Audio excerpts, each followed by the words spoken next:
Hi, y'all, and welcome to tonight's live stream. Today were the closing arguments in the Delphi murders trial of Richard Allen.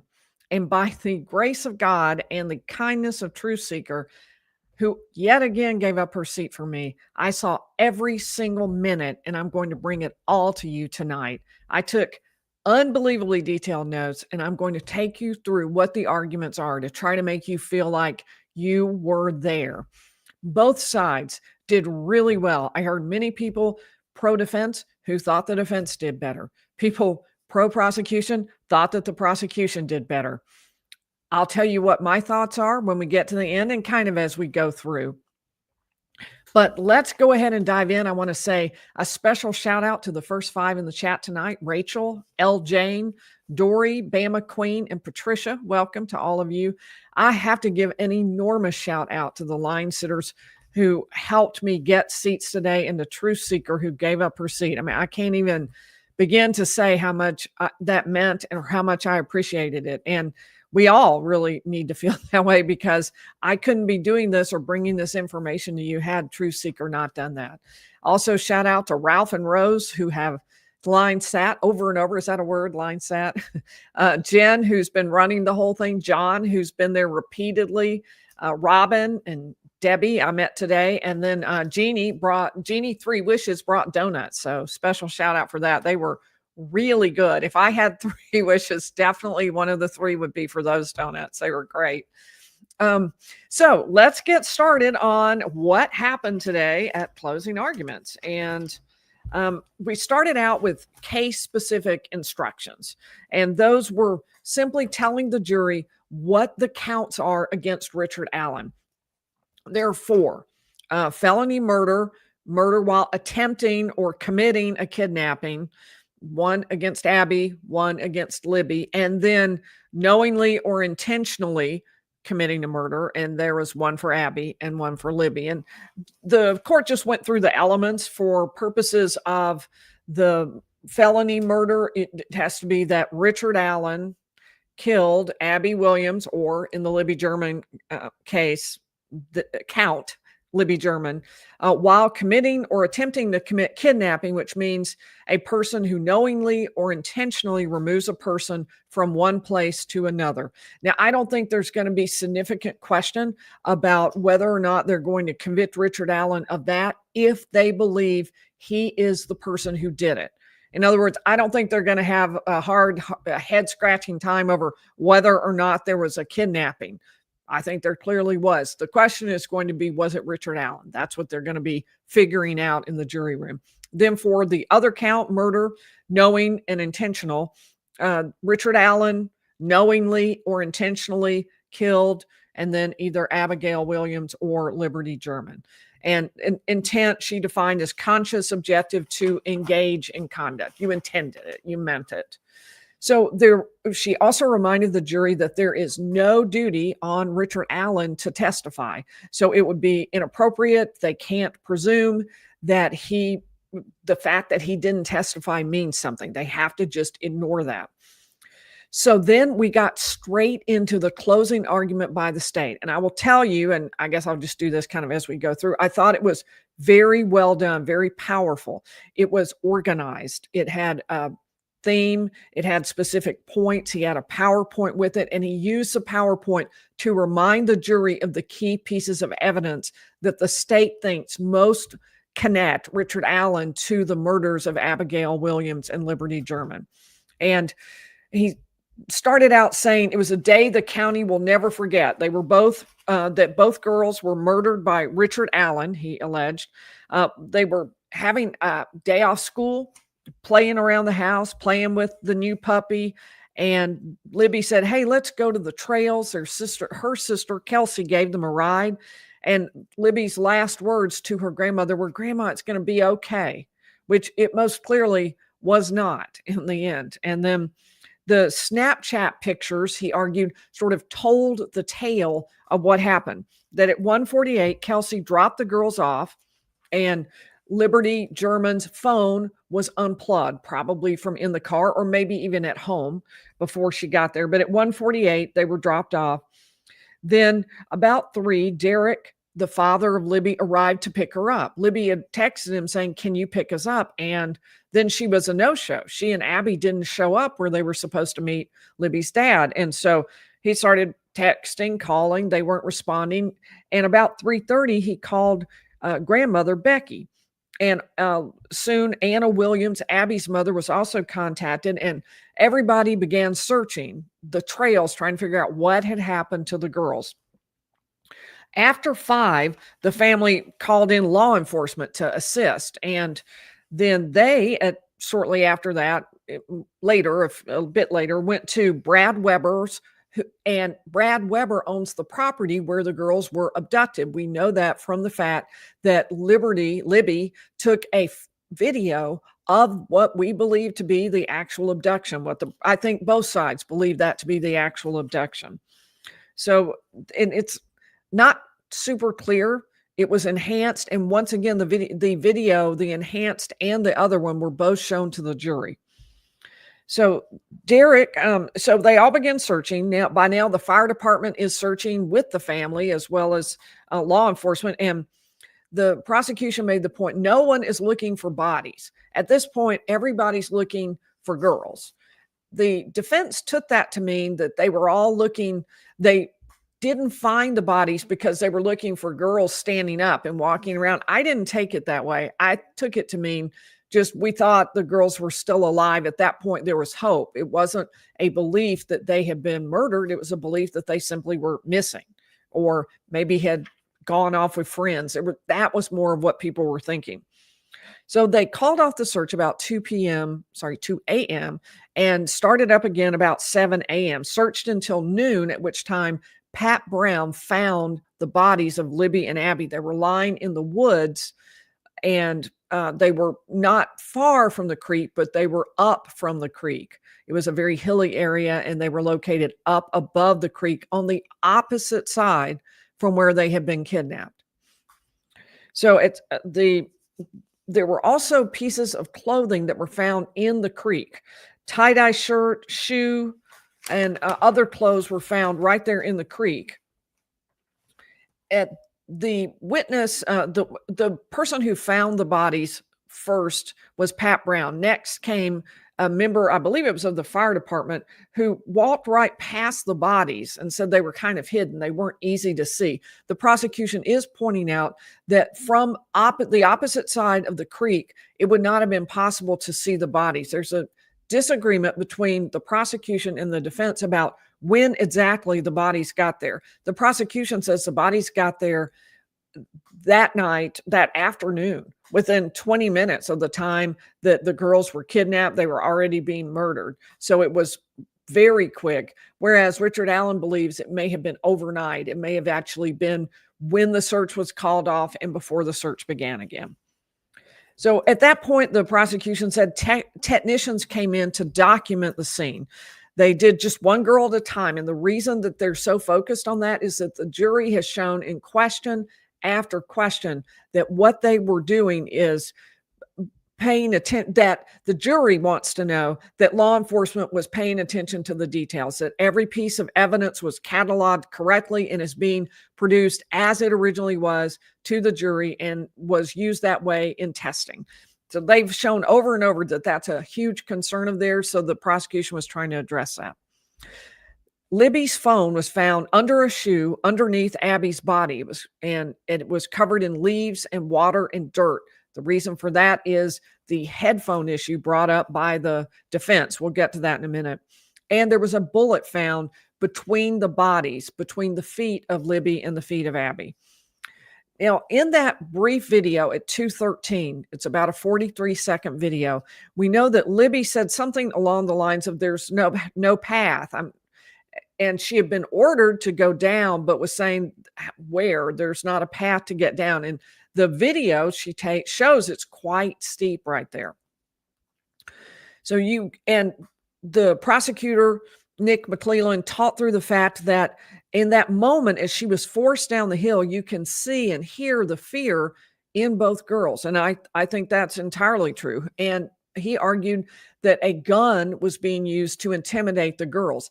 That's the link, the prosecution says, between Richard Allen and the scene of the crime, because the unspent cartridge that was found between the feet of Libby and Abby, that unspent cartridge, according to a state expert, can be traced directly back to a gun owned by Richard Allen. And if that's the case, that means his gun was at the scene of the crime at some point, even before the crime, after the crime, it was somewhere there. That particular cartridge had been cycled through his gun 3 times, according to the prosecution. So heading back to the argument, getting off the track there, in the video, he says you can hear the racking of the gun and then the words "down the hill," and then the words "that be a gun." So first of all, I can say I didn't hear the racking of the gun, but that could be because it's so quick and you're trying to listen to and watch so many different things at once. I'm not sure. I don't believe the jury is going to be given that enhanced video, but it sure would be helpful. And if it gets released, I know I want to watch it a bunch to try to understand exactly what happened. As far as the words "that be a gun," I do not believe one of the girls said "that be a gun." That's like some kind of reversion to Middle English suddenly. I mean, oh my Lord, that be a gun. I don't see that being what was said. There have to be some other words that were there. I can't distinguish those words. So that's yet another reason why that video should be released. The bullet was found at the scene. And according to what the prosecutor said, something inside Libby just told her, I need to film this. I agree. When I saw that video, it was so powerful because it seemed like there was so much emotion behind it. You could just almost feel the thought process that was going on, because it looks like Libby's trying to film and, look, here's a guy, but be really surreptitious because she knows that she might lose her phone, or that she might not be, that it might get deleted if anybody finds out. But you can tell she's trying to document some of this. It was amazing and courageous. So I do want to say I totally agree with him. At 12:25, he said he then went into some of the scene witnesses. The prosecution believes these scene witnesses saw and can pinpoint when Richard Allen was at the scene. Initially, he told police he was there from 1:30 to 3:30. These sightings by various people would support that. He said when he was interviewed 5 years later, when he was brought back in and for the first time had become a suspect, he was interviewed and said it was between noon, 12:30 to 1:30. It was in that range that he was there. So earlier, if he's right, then he was not there when the girls were kidnapped. He wasn't there when they were abducted and marched across the creek and then ultimately murdered across the creek and up the hill a little ways. So that's why the timing is so important. So Bree Wilbur had a photograph at Freedom Bridge at 12:25, another one at a different photo at 12:43, and then a final one at 1:26. And it was near the end. They were at a bench, and Bree says it was after that they saw a man walking the trail. So those time frames are locked in by the phone. Witness descriptions of time can be inherently unreliable. It's really hard to remember 1:26 or something like that, but the phone will actually document that. So that then locks in kind of a time. It's after 1:26 when the man is seen. And they said he was creepy, he made eye contact, and he walked with a purpose. And for those of you who are thinking, wait, you're leaving out all this stuff on the defense, remember, I am telling you what was said in the prosecutor's argument. So I'm going to have to go through this, and I understand when you hear one side and you're on the opposite side. Trust me, I fully understand. You're getting mad the whole time. You're thinking, that's not right. That's not fair. You left out this. That is exactly how you feel during this. But we've got to do it chronologically. So I'm going to go through what the prosecutor said, and then I'm going to tell you what the defense said. So hang on. You're going to get the argument that you are most likely to believe. It's either now or it's coming. So hang on. It's on its way. Then Betsy Blair's Fitbit, he said, shows that at 1:45 to 2:15, she had come to the Mears entrance, same one Libby and Abby entered. And then at 2:00, she walked down to the Monon High Bridge where she saw a man. She also passed Abby and Libby. So again, another sighting of a man. Now, I know you're going to be saying the defense says they also saw different men. I will get to that. Sarah Carbaugh then testified that at 4:00, she saw a muddy, bloody man walking down the road just outside the trails. And the prosecutor admitted, well, there was a little bit of a different description from each of these, but each one of them said this was Bridge Guy. It was the guy in the still shot taken from Libby's video. You see a guy walking behind Abby, and they all say, yep, that's the guy I saw, even though they have very different ideas of how old he was, what his hair looked like, what he was wearing. So that's the argument the defense is going to make.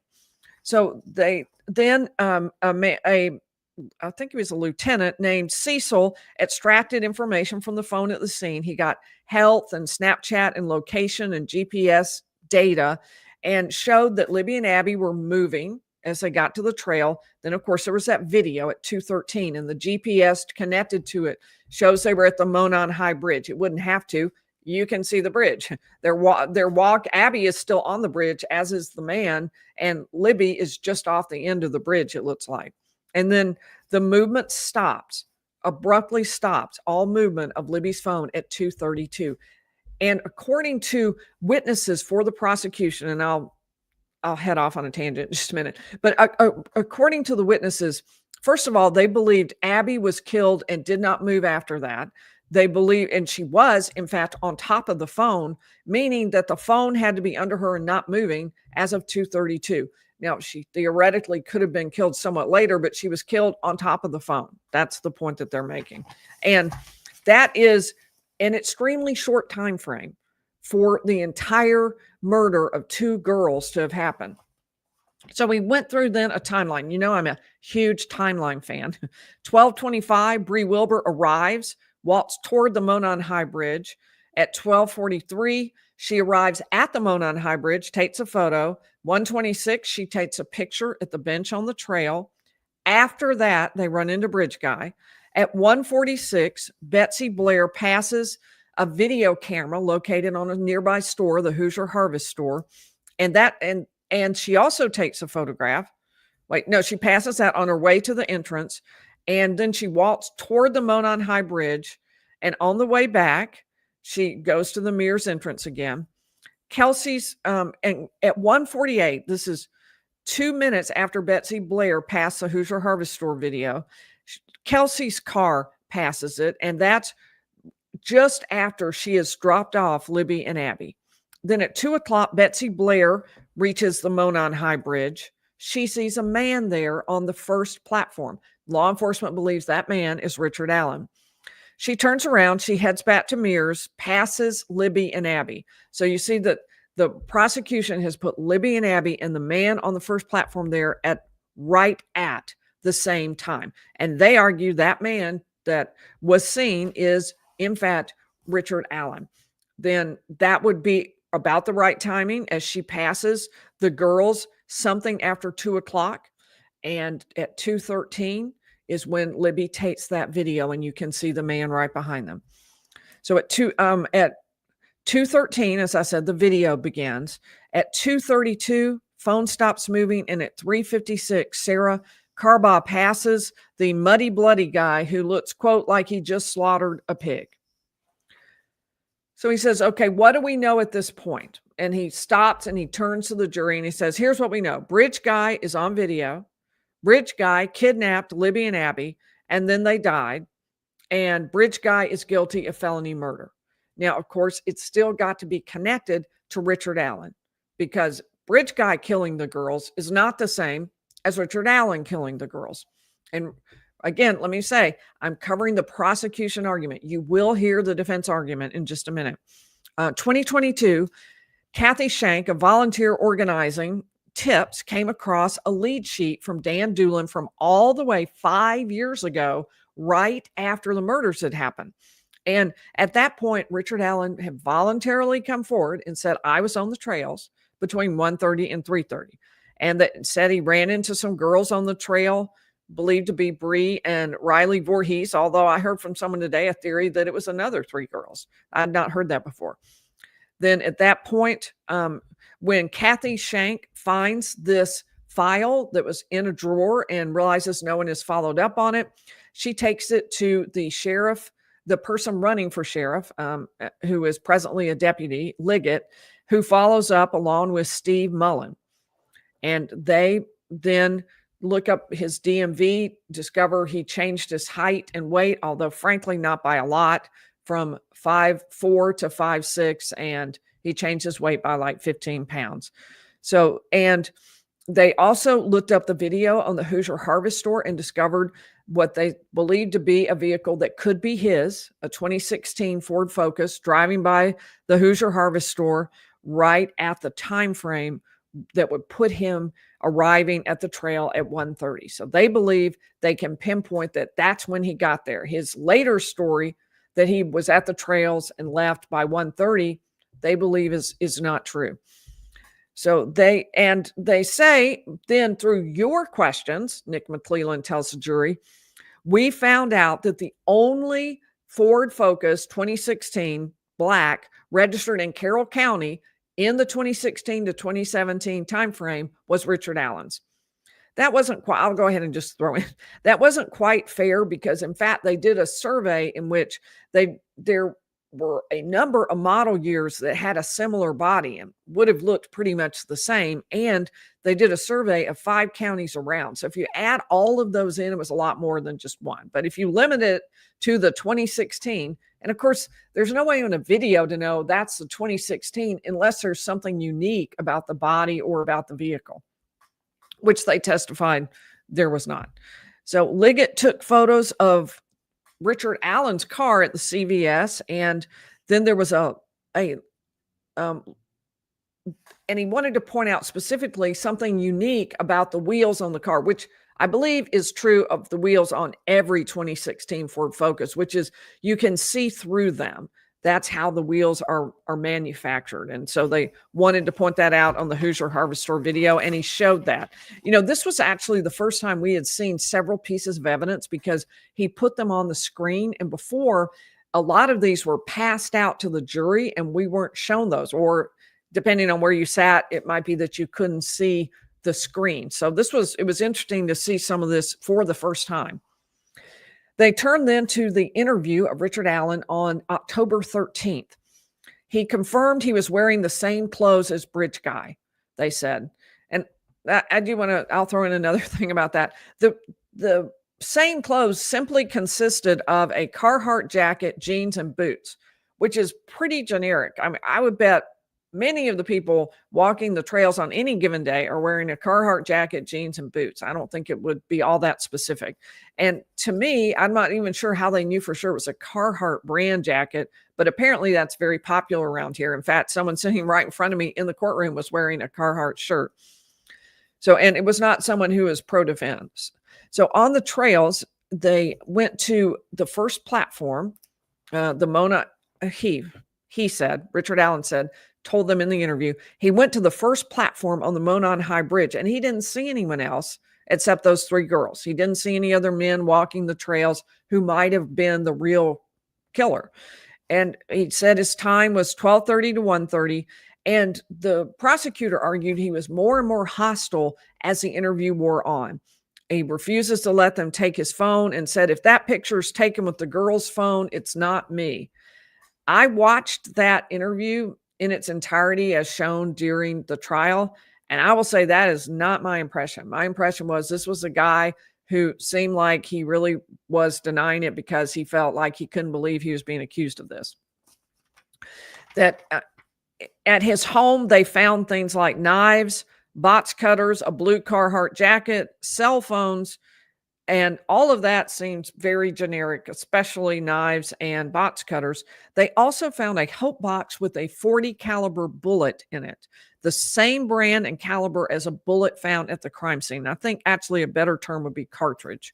But that .40 caliber firearm, they also found at his home. And he called it a Bridge Guy starter kit, a firearm, a cartridge, and a jacket, which is pretty minimal starter kit for Bridge Guy. I have to say, how many people would have a firearm, an unspent bullet cartridge, and a jacket? Just doesn't seem really all that specific. The Hope box was more so. And the bullet found inside the Hope box, they believe it they don't really say why it was saved, but I think the implication would be somehow he memorialized it because it was the same round that he had used at the scene. But it's really unclear. I thought that came out pretty murky, the whole issue with the Hope box. So and that was the only round like that at his house, the prosecutor said. He had pictures where he had visited the Monon High Bridge before, and he had a bunch of electronic devices, but for some reason, the 2017 phone wasn't there. Now the prosecution had made a good deal of that, sort of suggesting maybe he got rid of it so he could try to hide information from the police. But one of the witnesses testified, well, you could get the information just from the phone company, and suggested you didn't need the phone. That wasn't really followed up on by the prosecution. I'm not sure that's completely true, but I guess it would be left as true because there was no contradiction to it. They talked about those Google searches. Those were hard for us to know much about because what they did was pass out a sheaf of papers stapled to each juror, and they read through the Google searches on their own. The media were then allowed to go look at those Google searches, but other people in the courtroom weren't, including, for example, me. YouTubers are not considered media and don't have privileges in the front of the courtroom. The judge made this rule. The judge said media and nobody else comes in and gets to see these. So, but there was a search on there he wanted to draw their attention to about the murders. And then, should I die now? So immediately following searching about the girls, he wrote, should I die now? This was back in April of 2017, which does show that they were able to access some of his data and information. He talked about the gun tested. I'm going to give this short shrift because I don't think many people will. I think there is one person or maybe two on the jury who know a lot about guns. They've already formed opinions about this. And I think for the rest of them, it's just sort of blah, blah, blah, expert testimony.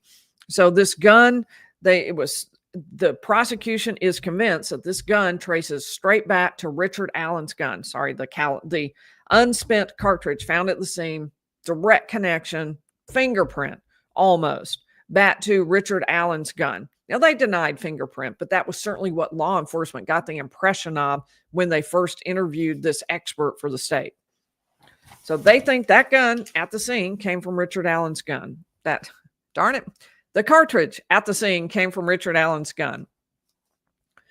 And so they were not able to conclude that it matched any gun but Allen's. Now, that's an interesting point because there were plenty of guns that they tested and found inconclusive, at least 3, I think, that they tested and said, well, we're not really sure. Could be, could not be. It's just inconclusive.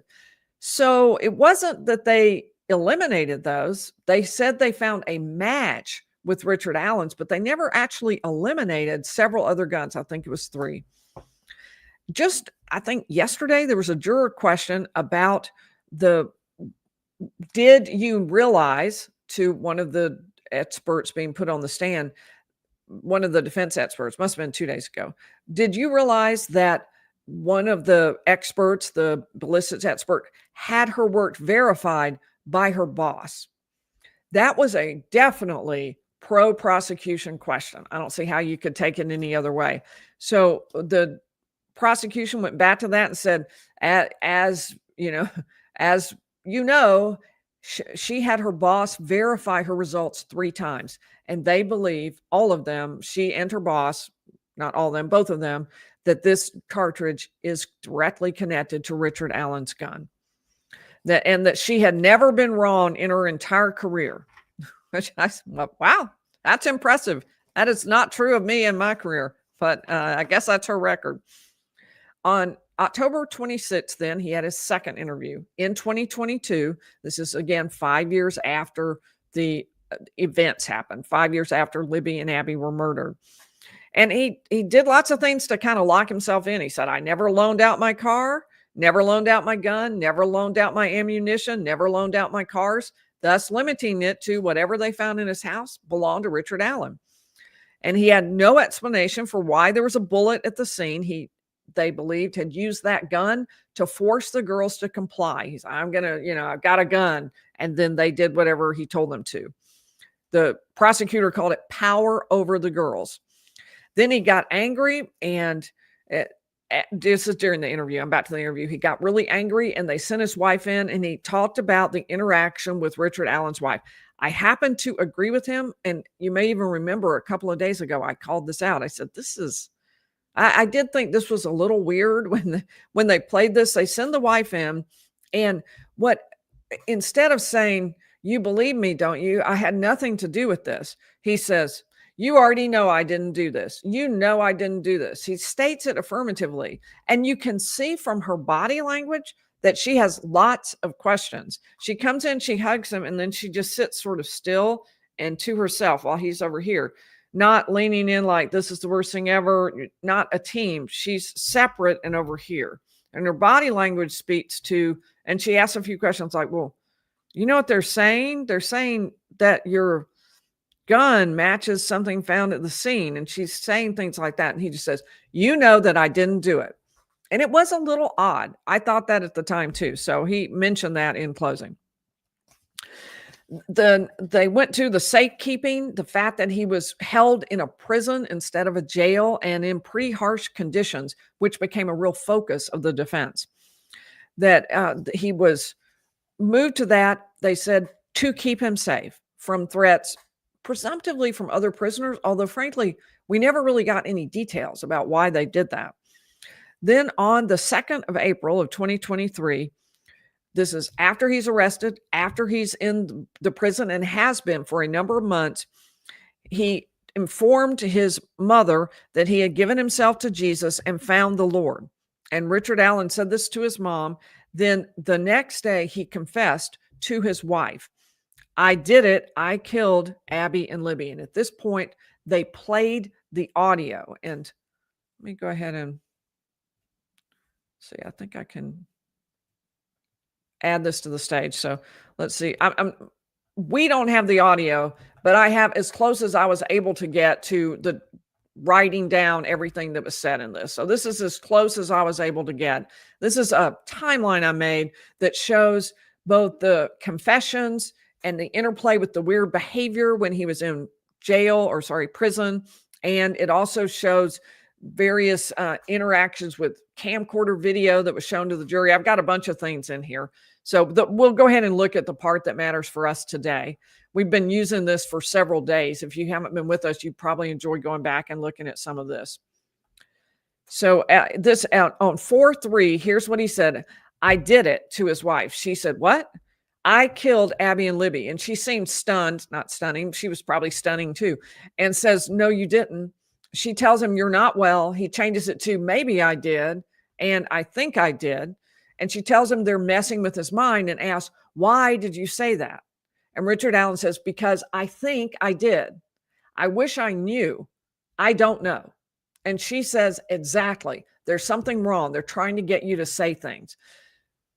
I will tell you though, and you can see these are what lawyers would call weasel words, where they're words that change the meaning somewhat. So like, in other words, he says, I killed Abby and Libby, but it's really confused with the fact that he does say, I wish I knew. I don't know. So it's not exactly that it's a full-fledged confession. It seems confused and it seems mixed in. So, and maybe weasel words, usually you use that when you're saying weasel words are where somebody uses words so they can get out of something. And I don't mean to imply that. It's really the opposite, that he was saying, I did it, but it seems to be taken away to some degree by other things he says within the same conversation. So that's why I tried to include those so you can see the whole context. And the jury heard the whole thing again. His statement, I did it, I killed Abby and Libby, sounds very calm and very clear, but then these other statements come in to make it somewhat less clear. This was audio. There was no video of it, but this was a prison call that was recorded between Richard Allen and his wife. And at one point he said, I wish they would K me or let me talk to the families. And she said, just don't talk anymore. The prosecutor told the jury this was an unprovoked, unpressured call of his own free will. He could have not made this, but he chose to. Then the prosecutor went through and cataloged bunches of other statements and then highlighted a couple. Now, I have a bunch of people tonight. Let me go ahead and thank a few people. Mr. Burt Wayne heard his defense made a stellar closing argument. I thought both the closing arguments were stellar. I thought they were both excellent.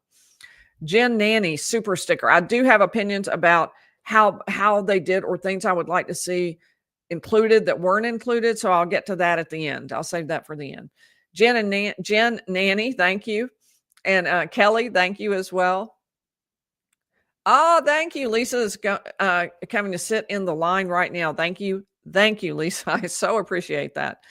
And I am very grateful and glad you're listening while you're driving. Thank you very much. And yes, Gretchenaro, hail to Truth Seeker. Thank you.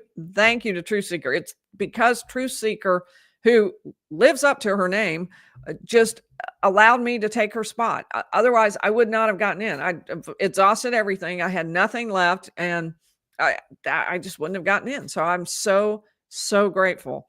And thanks to line sitters, I was able to get in the afternoon too. I can talk to you about the entire day. And the reason is that these people sat in line for me. I am so, so grateful. And because Truth Seeker gave up her spot for me. That is just amazing. Thank you.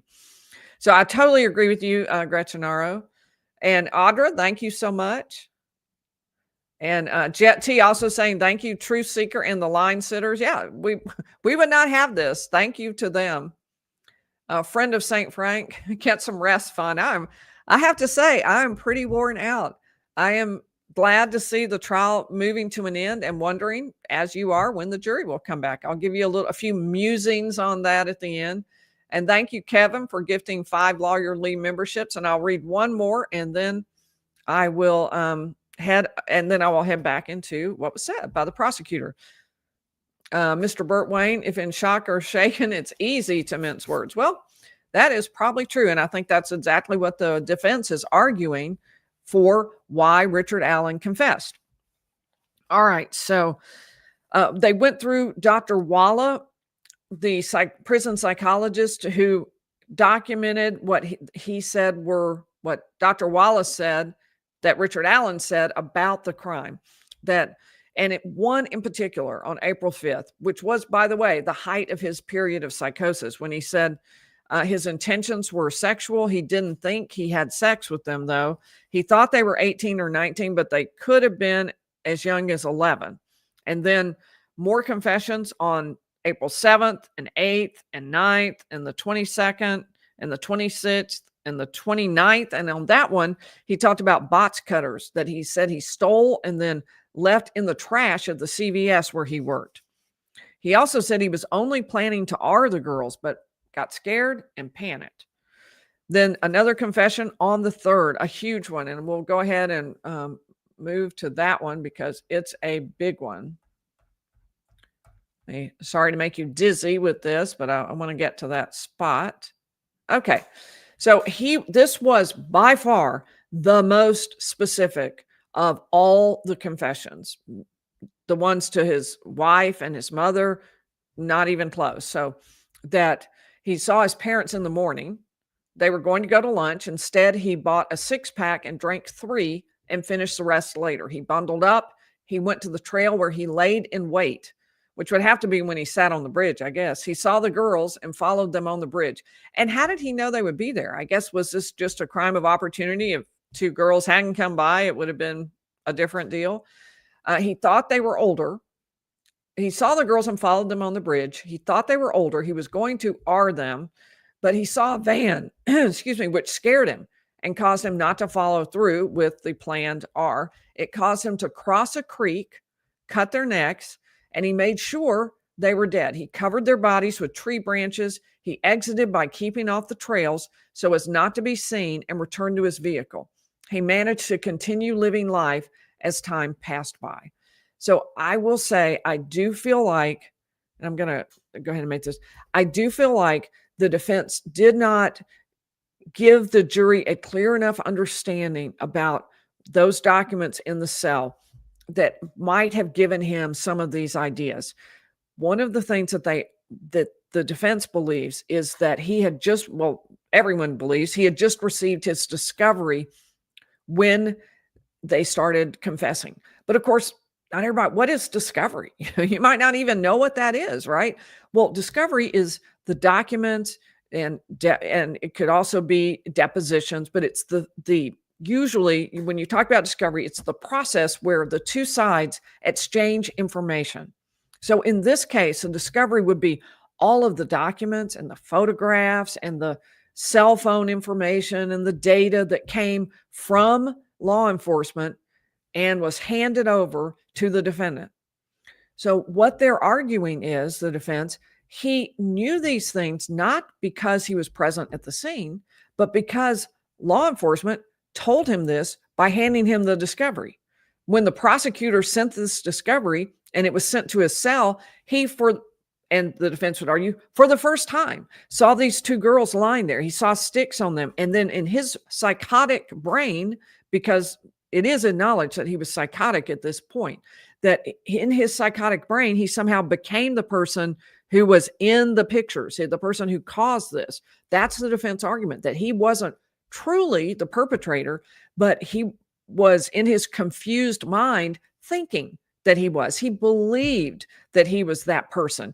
And how did he know those details? Because they showed him pictures. He didn't know those things on his own, but there was in there a single detail that the prosecutor argues could not have been known by Richard Allen unless he was the killer. And that's the van. He saw a van which scared him and caused him not to follow through with the SV of the girls. So that van became all important, and the prosecution set out to find it. And we will talk about that in just a minute. Let me make sure. Did they segue to the van? There's one more video that they showed, and I'm going to go ahead and add this to the stage. There was another confession to his wife, Kathy, on the 10th, and then on the 17th was what I consider to be the most important piece of evidence in the entire case. This is, in my view, the evidence that will persuade the jury if they convict him. I believe this confession was by far the closest to a real confession without anything to pull it away within the context of this exact phone call. In every other phone call, you could point to something where they said something about the girls. He would confess, but there would be something in there that made it seem not quite right. This was the one exception. So let me add this to the stage and go down to the date of the 17th. So Richard Allen calls his mother and says, "Did Kathy tell you," Kathy, his wife, "tell you that I did it?" His mom says, "We're not going to discuss that. You're not in a good place right now." And there are other comments. These are just the ones I pulled out for the timeline I was doing. Just saying it doesn't mean you did it. And Richard Allen says, "It does if you did it." His mom says, "Don't talk like this. I think they're just messing with you." And Richard Allen says, "No, Mom, they're not. I did it." And the mom says, "I just know you don't have it in you to do something like that." And Richard Allen says, "I wouldn't tell you I did it if I didn't." That was, and it's not easy to convey the tone of voice or the way something is said, and yet that has a big impact on how we hear things, right? And I wish I could actually play audio for you, because if I could, you could judge for yourself. When I heard it, it seemed like a fairly calm, rational discussion with his mother, and he seemed pretty determined to convince her that he wasn't kidding, that he really did do this. And he was very eager to know if she would still love him. She gave him a very beautiful answer that she absolutely would, but it was, to me, the most important of all of the confessions. This was the one, because you could hear his voice, because you could hear it, this one became the most important, even more important, although the van is obviously a big issue. And speaking of, and let me go ahead, there were more confessions on the 18th of May, and then June the 5th, the 11th, and may have been the 11th, let's see, I had the 11th, the 17th, and the 18th. I'm not sure he mentioned all those dates during closing. I have them on my timeline, so I don't know. Maybe he did. And then the 21st, I don't have that on my timeline. And then one more really important in February. And this was when he was at a different prison, and it's outside the period of time when he was in psychosis.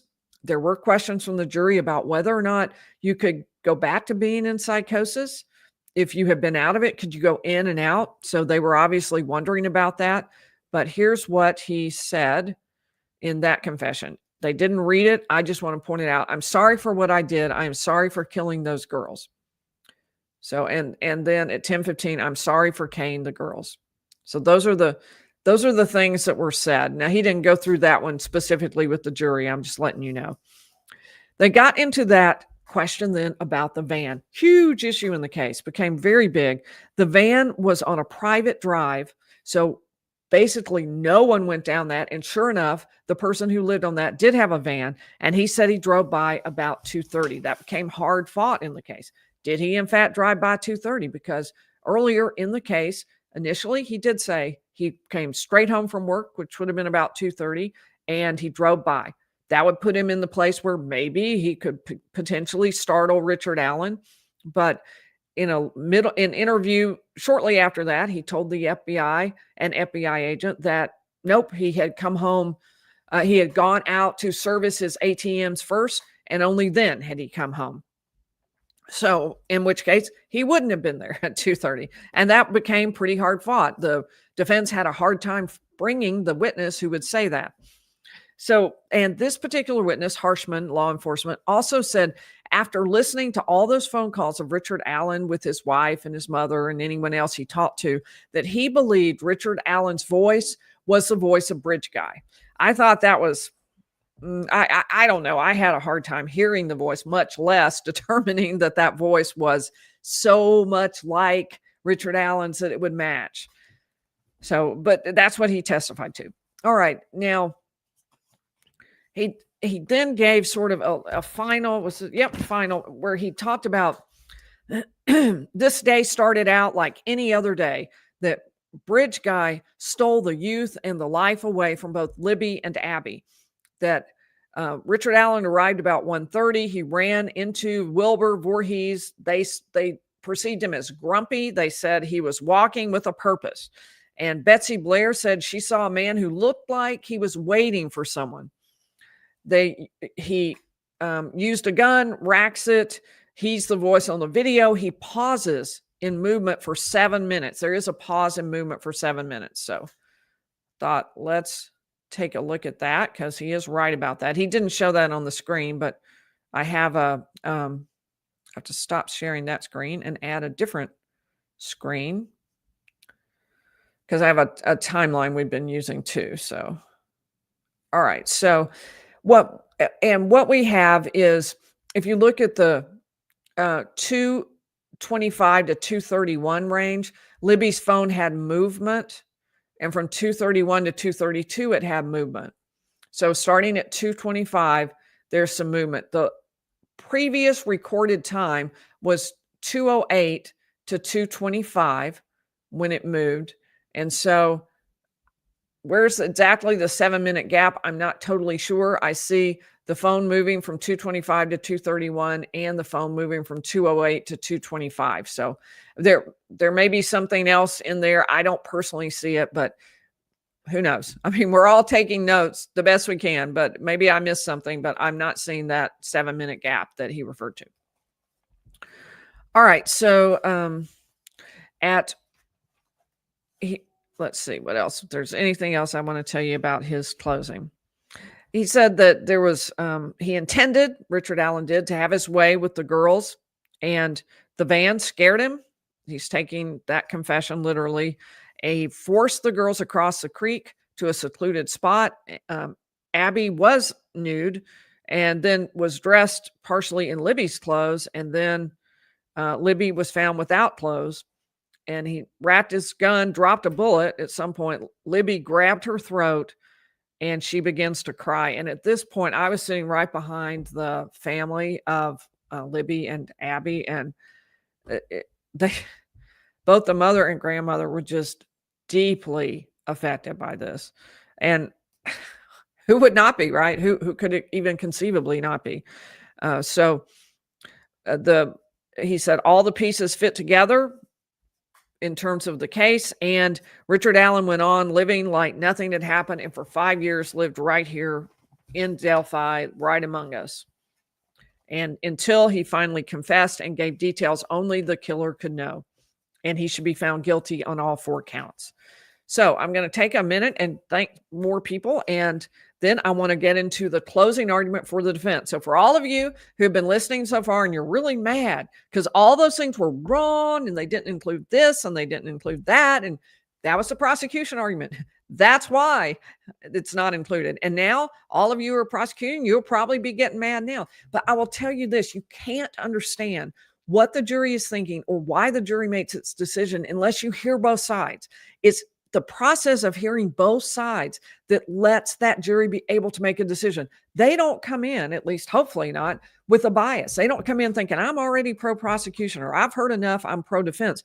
They don't know. And so they are hearing both sides. It's when you hear both sides that you can really understand that and how they might make these decisions. Samantha Lewis is a new member. So Mr. Burt Wayne is pointing out that Richard Allen printed photos for one of the parents for her memorial. And that is true. And that he was also photographed near a sketch. I thought it was at a restaurant. It might have been working. I don't know about that. But he apparently did those photos for free. It was, I think, like a flyer or something that they would pass out at her funeral, which is lovely and kind if he did not commit the murders and creepy if he did. So it's up to people to decide that. If the headphone jack was hit, you must have quit, says Melissa Dowling. Oh, that's good. I like that. Bethany gifted 10 lawyerly memberships. Thank you so much for doing that. And Robin is a new member. To become a new member with a gifted membership, you have to turn on your ability to receive gifted memberships. Marlon or Denise Pelton, who are our moderators tonight, thank you so much to both of them. They will explain in the chat. One or the other of them will put in the instructions on how to do that. Mama Pink says a couple of weeks off. We're missing her, but she will be back, so not to worry. And so that's how you will do that. By the way, you can join by hitting the join button next to Lawyer Lee right below the video where it says the name of my channel, unless you are on the iPhone, in which case you have to go to your computer and hit the word join. And we would love to have you. That's a way of financially supporting the channel. All right. Nikki Teeny says, if I only read some news coverage, I may believe he's guilty. Your in-depth coverage has brought nuance. And that's good. I like that. Nuance is exactly what I'm aiming for. Exactly. And unanswered questions to the forefront. So Nikki Teeny is thinking reasonable doubt from at least some of the jury. It is. That is the big question, isn't it? What is the jury going to do? Loud Mouse. Oh, you're going to be my line sitter on Monday. Thank you so much, Loud Mouse. And may I hope that you don't have a job to do. I am hopeful the jury's going to come back, but I am very, very grateful for people signing up for next week because this is not going to stop. If that's the way it works, then, you know, if they are truly hung and they battle it out for a while, I'm so grateful, Loud Mouse, that you have signed up. And if you want to sign up, there is a sign up sheet there in the description for the right below this video. So you can see the sign up genius. You can go there and sign up. All right. Mr. Burt Wayne says, if Fultz point out that she could have said Abby a gun, that makes so much more sense than that be a gun, which is just, no one would say that. And especially not a 13-year-old. That's just not what you say. So Abby, a gun makes way more sense. And Libby was 14 if it was Libby's voice. So that makes way more sense. Oh, thank you, Jackie. I'm so glad you were liking the facts. And Carrie and Luke's channel, thank you so much. I appreciate it. Indie Girl, good to hear from you. And thank you so much for your super sticker. All right, so let's dive back in to the closing argument for the defense. And he talked about having 4 themes. and I don't know that the themes came out in sort of organized fashion, but each of these points was made. So I'll go ahead and give you his overarching points. Broken timeline, bumbled ballistics, false confessions, digital forensics. He talked about raw data that speaks the truth because they have a couple of very important pieces of data on their side. And he's pointing that out. He said, and maybe the most important theme is what they don't want you to hear, because we had to tell you certain things that the state didn't tell you. They were hiding stuff from you, jury, in other words. So he started out, and honestly, if I could say anything about it, it was an excellent closing. Do not get me wrong. I think he did a great job. And but it was more like bullet points than sort of organized and grouped. So that's the only thing I think might have been more helpful to the jury, is something like that. But his points, he hit every point. Well, except two. There are two I'm going to mention that I would have liked him to talk about more, but everybody has their one thing that they think is super important, right? So I thought it was excellent. And I want to say a note about this too. I really consider these defense lawyers to be extraordinary. You can't even imagine how many people get someone who is overworked in the public defender's office. They can't write 130 something page briefs like the Frank's memo. They don't crowdfund and get extra money for experts. These lawyers have gone above and beyond. They have done a phenomenal job. You know, I've been thinking about why I got interested in the case. And of course, first there was early on, I'd heard about it for years, but the Frank's memo was very intriguing to me. But then when the judge more or less fired the attorneys, they went into chambers and they suddenly quit. And she came out and said, well, they suddenly resigned. I thought, no, they didn't. No, they did not. People who write 137 page briefs do not suddenly resign. These are people who are all in. They are fully committed to this case.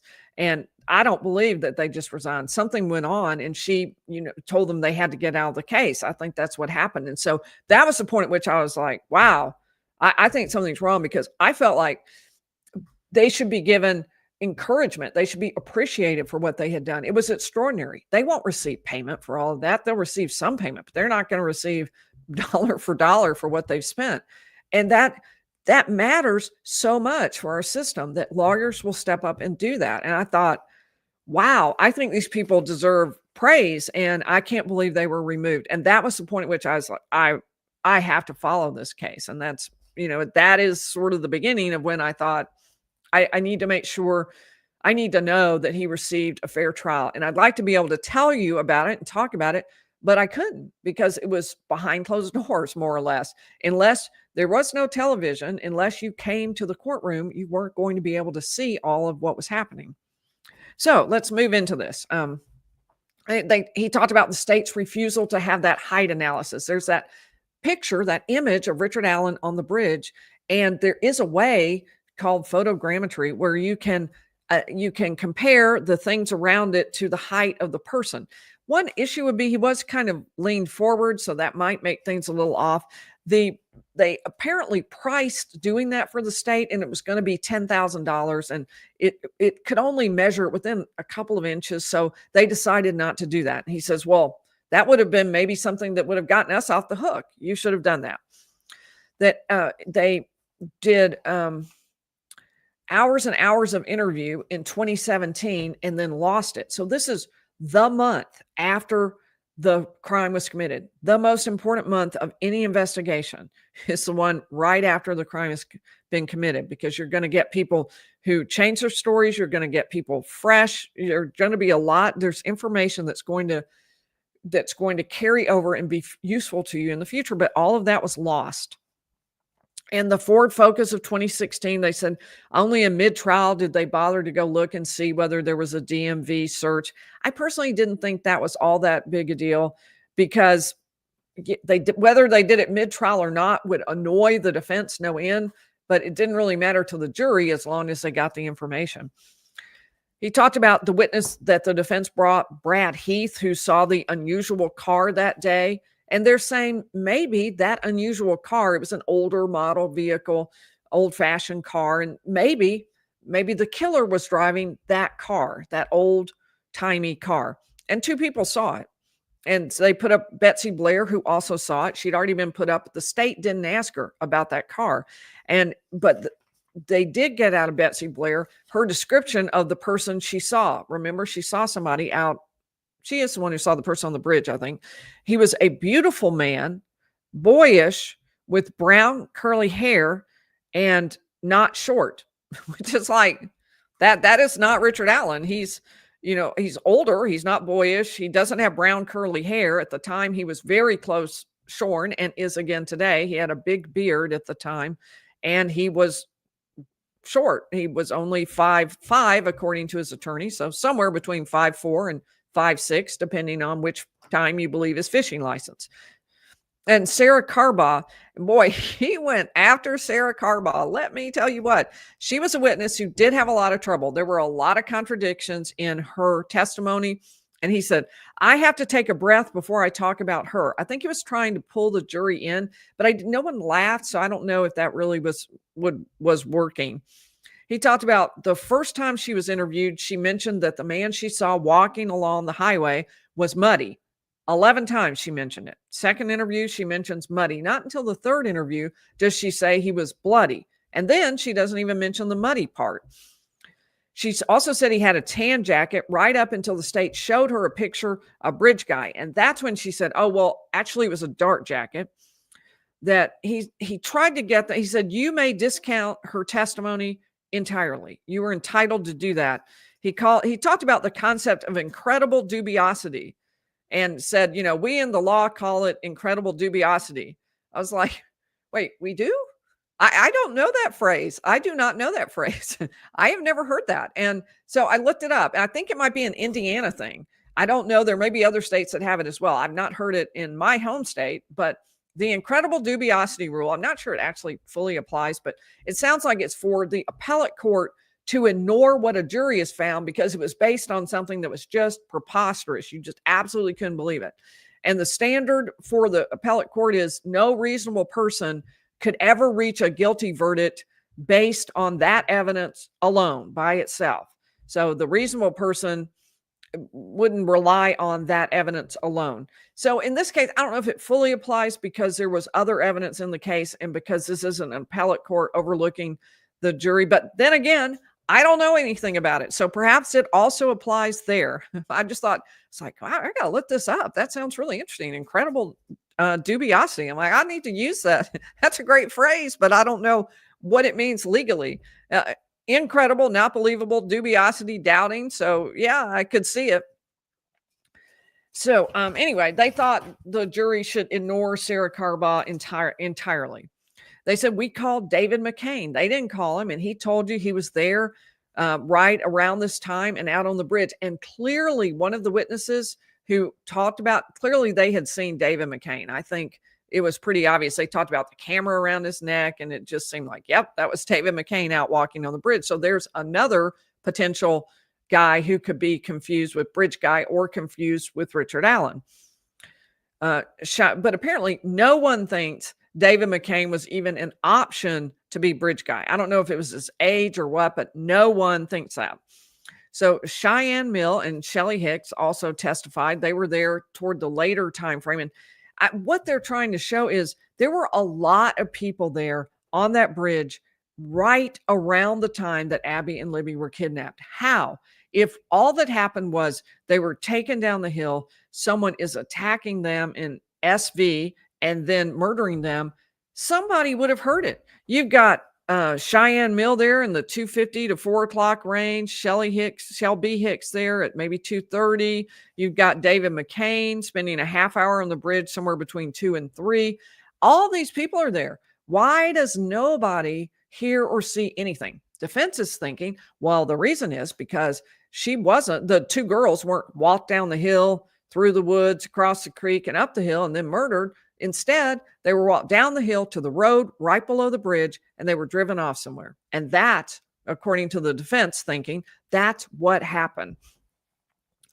So the state claimed that, and these are just like bullet points, but this is how it was done. So I want you to sort of have been there. This is like you were there at the closing argument. The state claimed Richard Allen admitted that he took such and such a route, But Richard Allen didn't know what route, and he didn't say that. They misstated and claimed he was very clear that he took this route, but he wasn't that clear on it. In his interrogations, and he talked about, this is one piece of evidence you might use to exercise your common sense and your judgment. If you were to do that with any piece of evidence, it might be these two interviews. And he asked them to go back and watch those two interviews. I do agree that I thought those interviews were extremely important. He seems so crystal clear, Richard Allen does, that he did not commit these murders. He did not do it. He's not accepting responsibility. They are very strong for the defense. Then Brad Weber's lab results for the Sig Sauer, and where he's going to go into a little talk about Brad Weber. The defense was not allowed to bring in the numerous third-party culprits they wanted to talk about. They wanted to talk about all of the people that either were accused widely in the public or who became true suspects through law enforcement, and to talk about what those people might have done, how they might be suspects. The judge kept all of that out, saying that the defense had not established that there was a nexus to the crime. I've said, from the beginning, I didn't agree with that. I think that the case is far more likely to be reversed if Richard Allen is convicted because of the fact that it was excluded. But they did squeeze in one. Because the state brought Brad Weber to testify, they got in a lot of information around him, that there were lab results that law enforcement took the Sig Sauer of Brad Weber. After all, he owned the property where the girls were abducted, according to Libby's cell phone video. So they took his Sig Sauer gun, and it could not be excluded as the gun that cycled the round that was found in the ground between Libby and Abby. So it couldn't be excluded. Later, the same expert would say she could conclusively match that cartridge to Richard Allen's gun. But early on, she said she couldn't exclude Brad Weber's gun. Brad Weber, there's a photo of his garage taken right about this time. And on the floor, you can see sticks, that it's in an odd place, that he lived across the creek from the crime scene. And here he has sticks. Of course, sticks were found on top of the girls. I had asked one of the people, I wish I could have seen this and could describe it to you myself, but I asked one of the media allowed to go up and see it. What did you see? What did that photograph look like? And what they told me was it just looked to them like sticks that had blown in, like in the winter. And so stuff just got blown in and was lying around on the garage, hadn't been cleaned out. Not like there were piles of lawn sticks ready to be placed on murdered girls nearby, that it didn't look like that to them. But I would have been really interested to have seen that and what it looked like. The defense brought it up, and they seemed to think it was important. That Brad Weber told the police he drove straight home, so roughly 2:30 arriving. That would fit into the narrative about Richard Allen. But earlier, he told an FBI agent that, nope, he had actually gone to service his ATMs first. He didn't drive straight home. He talked about the confessions by Richard Allen's mother and wife, and that there was a series of 3 phone calls that were shortly after each other and that apparently referred to each other. The state played either 1 or 2 of the 3. I thought it was 2. He referred here to 1, so that's why I'm not sure.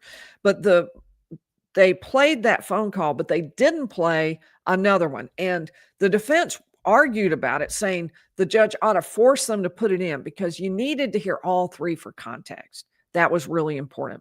But in this case, the judge said, no, they put in entire phone calls. I'm not going to make them play an entire phone call they don't want to play. So the defense couldn't, because they would have had to put Richard Allen on the stand to authenticate it. So they did not. The FBI, the next point made by the defense, and these are just bullet points, was the FBI parting ways in mid-investigation. And remember, these bullet points are supposed to be related to what the defense point that the state left out a bunch of information. We had to bring you information that the state didn't want you to know. All right. So then videos from Westville. the 13 months of solitary confinement. He said they want to only discuss what he said after 6 or 7 months after he had had no human contact and had been shackled every single time he left his cell. War zone reporting, they called it. They want only the war zone part. And he said, you need context. You need the truth. And so they put in information about what was actually happening in his cell and about the descent into psychosis that is documented while he was there. He talked about the magic bullet and said that was a catalyst for Richard Allen's arrest, but they really strongly disagree with the expert witness who compares the cartridge, traces it back to the gun. And part of the reason is she said that the unspent cartridge was simply cycled through a gun. That means put in and spit out without having been fired. She tried that in Richard Allen's gun, and they didn't look the same. She's like, here's a cartridge that's been cycled through 3 times in Richard Allen's gun that was found at the scene, or a gun, and 3 times in Richard Allen's actual gun, and they don't look the same. So she cycled it through 3 more times, a total of 6, I think she said. Still said they don't look the same. So at that point, she fired the gun and looked at the spent cartridge and said, now it looks just like it.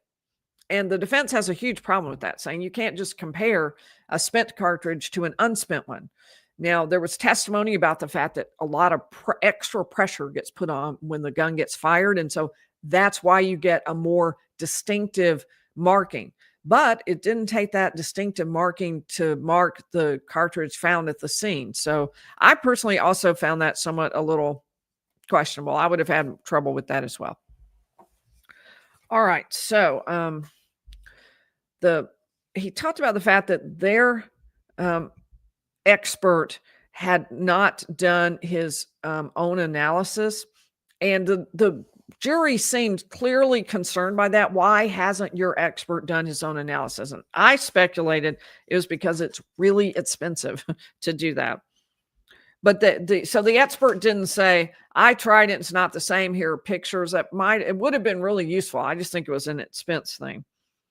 And although I believe he said that they believed it was so poorly done that they would easily be able to disprove it. They didn't need to go to the level of testing. All right. Digital phone data. He wanted the jury to remember 3 time points. 5:45 p.m. And this was the biggest piece of information that got dropped into the defense that I don't think anyone had known about up until now. At 5:45 p.m. on Libby's phone, and remember, 2:13, the video. 2:32, the phone never moves again, and it's believed at that moment in time to be underneath Abby's body, or within a very short period of time. Abby doesn't move, the phone doesn't move. 2:32, the phone stops moving, and Abby is dead on top of it. So after that, 5:45, this is substantially after 2:32, audio output starts on Libby's phone.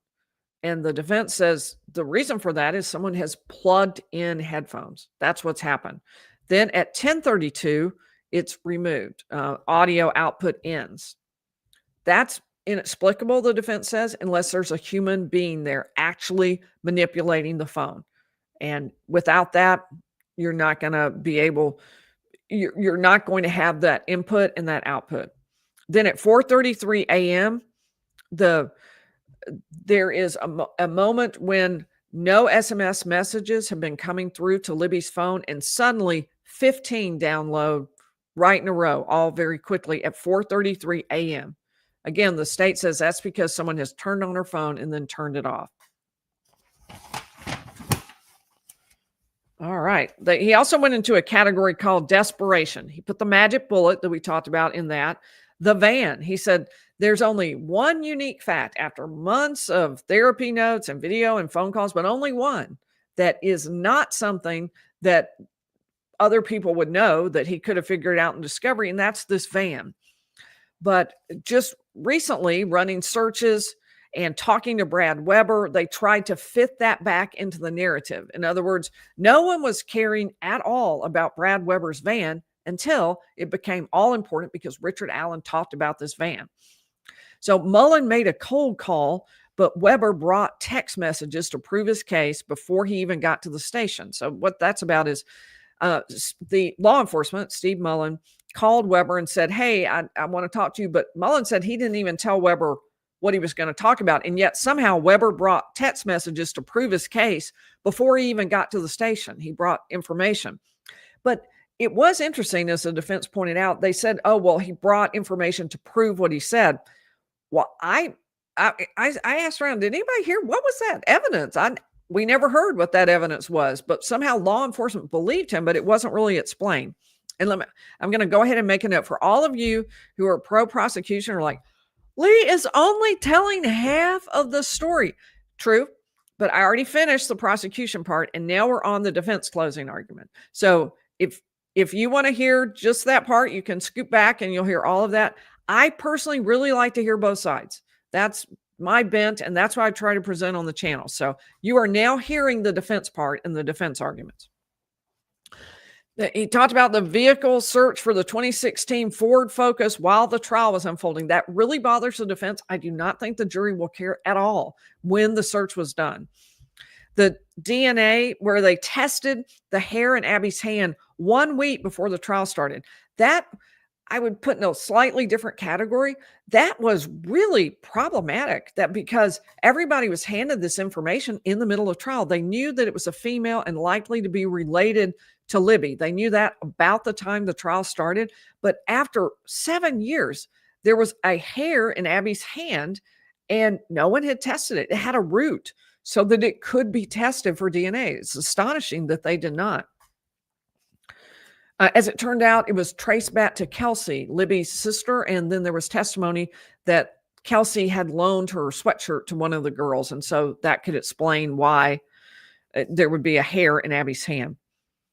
He talked about the internet searches and said there's no evidence that Allen made those searches, and they put in an affidavit saying it came from the email account he had, but there wasn't any evidence. The problem with that argument is I think that's more of an argument for an appeals court to say there wasn't sufficient evidence to put this in, but the jury doesn't really care where it came in. They just want to know. And if it comes from his email, the jury's going to say, yeah, he searched it.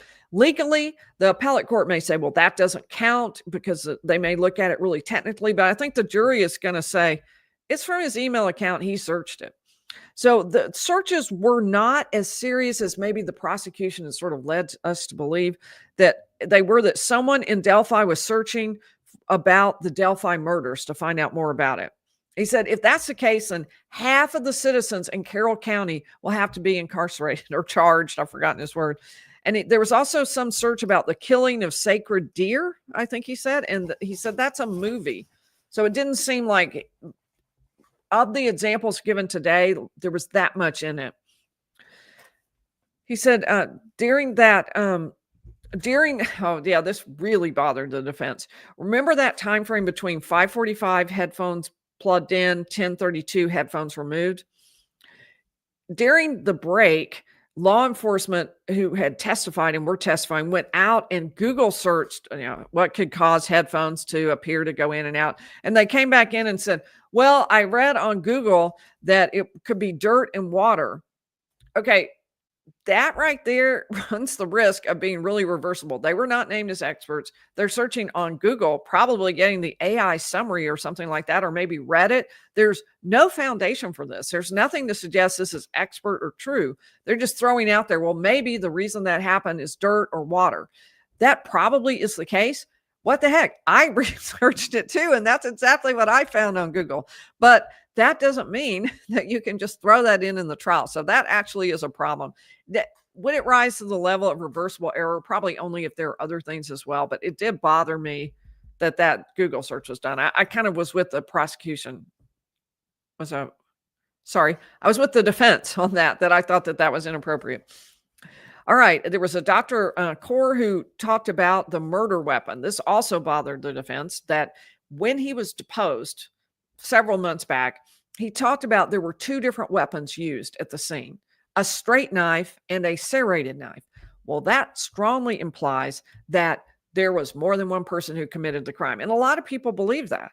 I'm going to talk about that in just a minute, in fact. But a lot of people believe that. A lot of law enforcement believe that. And some of them were on the stand and were asked and said, yeah, up until Richard Allen, I believed more than one person committed this crime. But once we arrested this 5'5" guy, I was sure it was just one.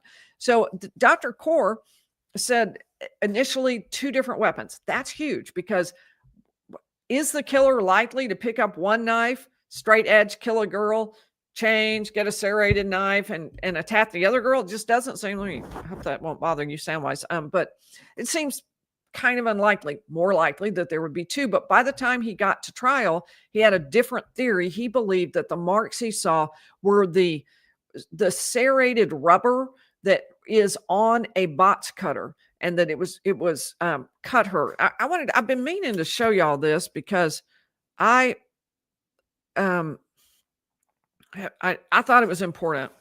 So this, y'all, that is probably not going to work. I can get a separate page. I wanted you to see what they were talking about, the serrated thing, because I thought it didn't look like it could be the rubber of a knife. You know how you might have grooved rubber to grip something? That's what they were talking about, I think. So this is, let's say this is a cut and kind of gaping. Am I able to? Ooh. Okay, let's put it by me. See, I've got it on this background. Okay, there we go. Do you see how there's a cut? And picture that as a cut starting, say, at the top. Can I do it here, running to here? And then right beside it were scratches. There were 5 of them going outward, radiating outward, but they were right beside that cut. So to me, if it was going to be a groove, then a cut is likely you're going to be doing this motion. So I didn't see how 5 straight lines go out to the side. It seemed to me like it would probably abrade the skin as you pull downward, but I didn't see how you would get 5 distinct lines going sideways. That was just my thought, but anyway, now that I've become a knife expert, that was just my thinking. I've been meaning to tell y'all about that and to show you my impression of what the cut looked like. Obviously, that's not anything remotely like what they showed. They showed an actual photograph of it, but I just thought that was kind of how my impression of it. All right. So let's see. Okay. The timeline. He wanted the jury to think about 3 particular times that really mattered. The 213 video, the 232 phone stopping, and the 357 muddy, bloody testimony of Sarah Carbaugh, although he also wanted them to skip the muddy, bloody. And he talked about there's the next day, that phone is under Abby's body, that Betsy Blair saw a youthful man, not short. See, he's moved into the timeline, but he's repeating some of these things. And that Carbaugh's description was worthless and at worst created by the photo that was shown to her. I felt like this was a point. The defense was not allowed to use the sketches. They only even tried to use 2 sketches. And this would have been a point where it would really help them to be able to show all the different people different looking people who were in these sketches, and to say, look, judge, these people look really different. And the reason they look really different is because there were a bunch of people out there on the trails. It wasn't just Richard Allen. That's what they would have liked to have argued. All right, let me thank a few people and then we'll dive in again. Lisa Shelton. I have a question with all these confessions. If he had confessed this to his lawyers, they would not be defending him right now, correct? No, that's not true. They can defend him. What they can't do is put him on the stand and have him lie, but he's still entitled to a defense, even if he confessed. And may I say too, they clearly don't believe these confessions. They believe they were coerced. So that is, and obviously they're entitled to believe that. Anna Jones is asking me about Elvis Fields, who confessed and drew an image of the crime scene or had a photograph. I've heard that, although I've not seen what they're talking about, that he had a history of violence against children. I don't know anything about that part, and leaving it out as a travesty. I would agree that I believe they were entitled to present third-party evidence. I think they had enough to suggest that third-party culprits were possible, that they had some probable cause, that there was a nexus to the crime, at least as much as the nexus to him. The judge did make the comment, well, there was no DNA. Well, there was no DNA of Richard Allen either. So that wasn't, I think they had enough. I'll put it that way.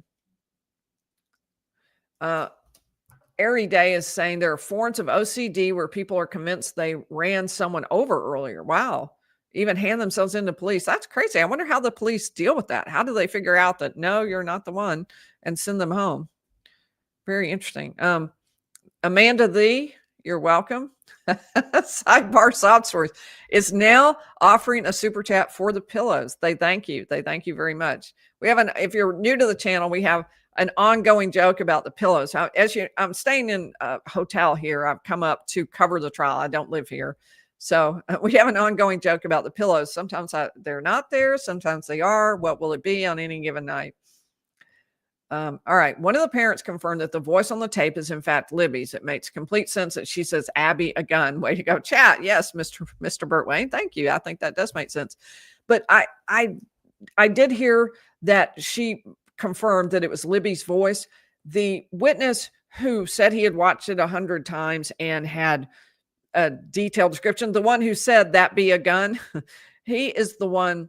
He also said that he believed Abby said some things and Libby said some. So I don't know. A lot of what he heard, I couldn't hear. So I really do think it would take listening to it over and over, maximum volume, really slowly, see what you could pull out of it. Thank you, C.A. Beverford. I appreciate that. And Susan saying Frank's memo, one single solitary man. He got that part right. Thank you. I appreciate your saying excellent work. And so Frank's memo, one single solitary man. Well, they are arguing that it's a group effort, I think, from the defense standpoint. And obviously the prosecution, something different. Megan, thank you for the super sticker. All right, I'm going to stop there and we're going to dive back in. All right, so they talked about all the people who were out on the bridge between 2 and 4. And by the way, I haven't even said this. Brad Rosie did the closing. David McCain, who was on the trail for about an hour and spent 30 minutes at the bridge. Shelby Hicks, Cheyenne Mill, and Shelby was with her boyfriend, Daniel, I believe his name was. And so all of these people are out on the bridge during this time frame. In fact, 2 even walked down all the way to the end, right where the abduction occurred. Nobody suspects anything. And it's right around the time frame when Libby and Abby are there. And the defense says, how is that possible? If they're being walked through the woods, attacked, murdered, how does no one hear a peep? How does that even happen? All right. They pointed out that there was testimony that the girls were able to scream if they wanted to. It wasn't like they had been incapacitated and were prevented from screaming physically, medically, but no one heard screaming.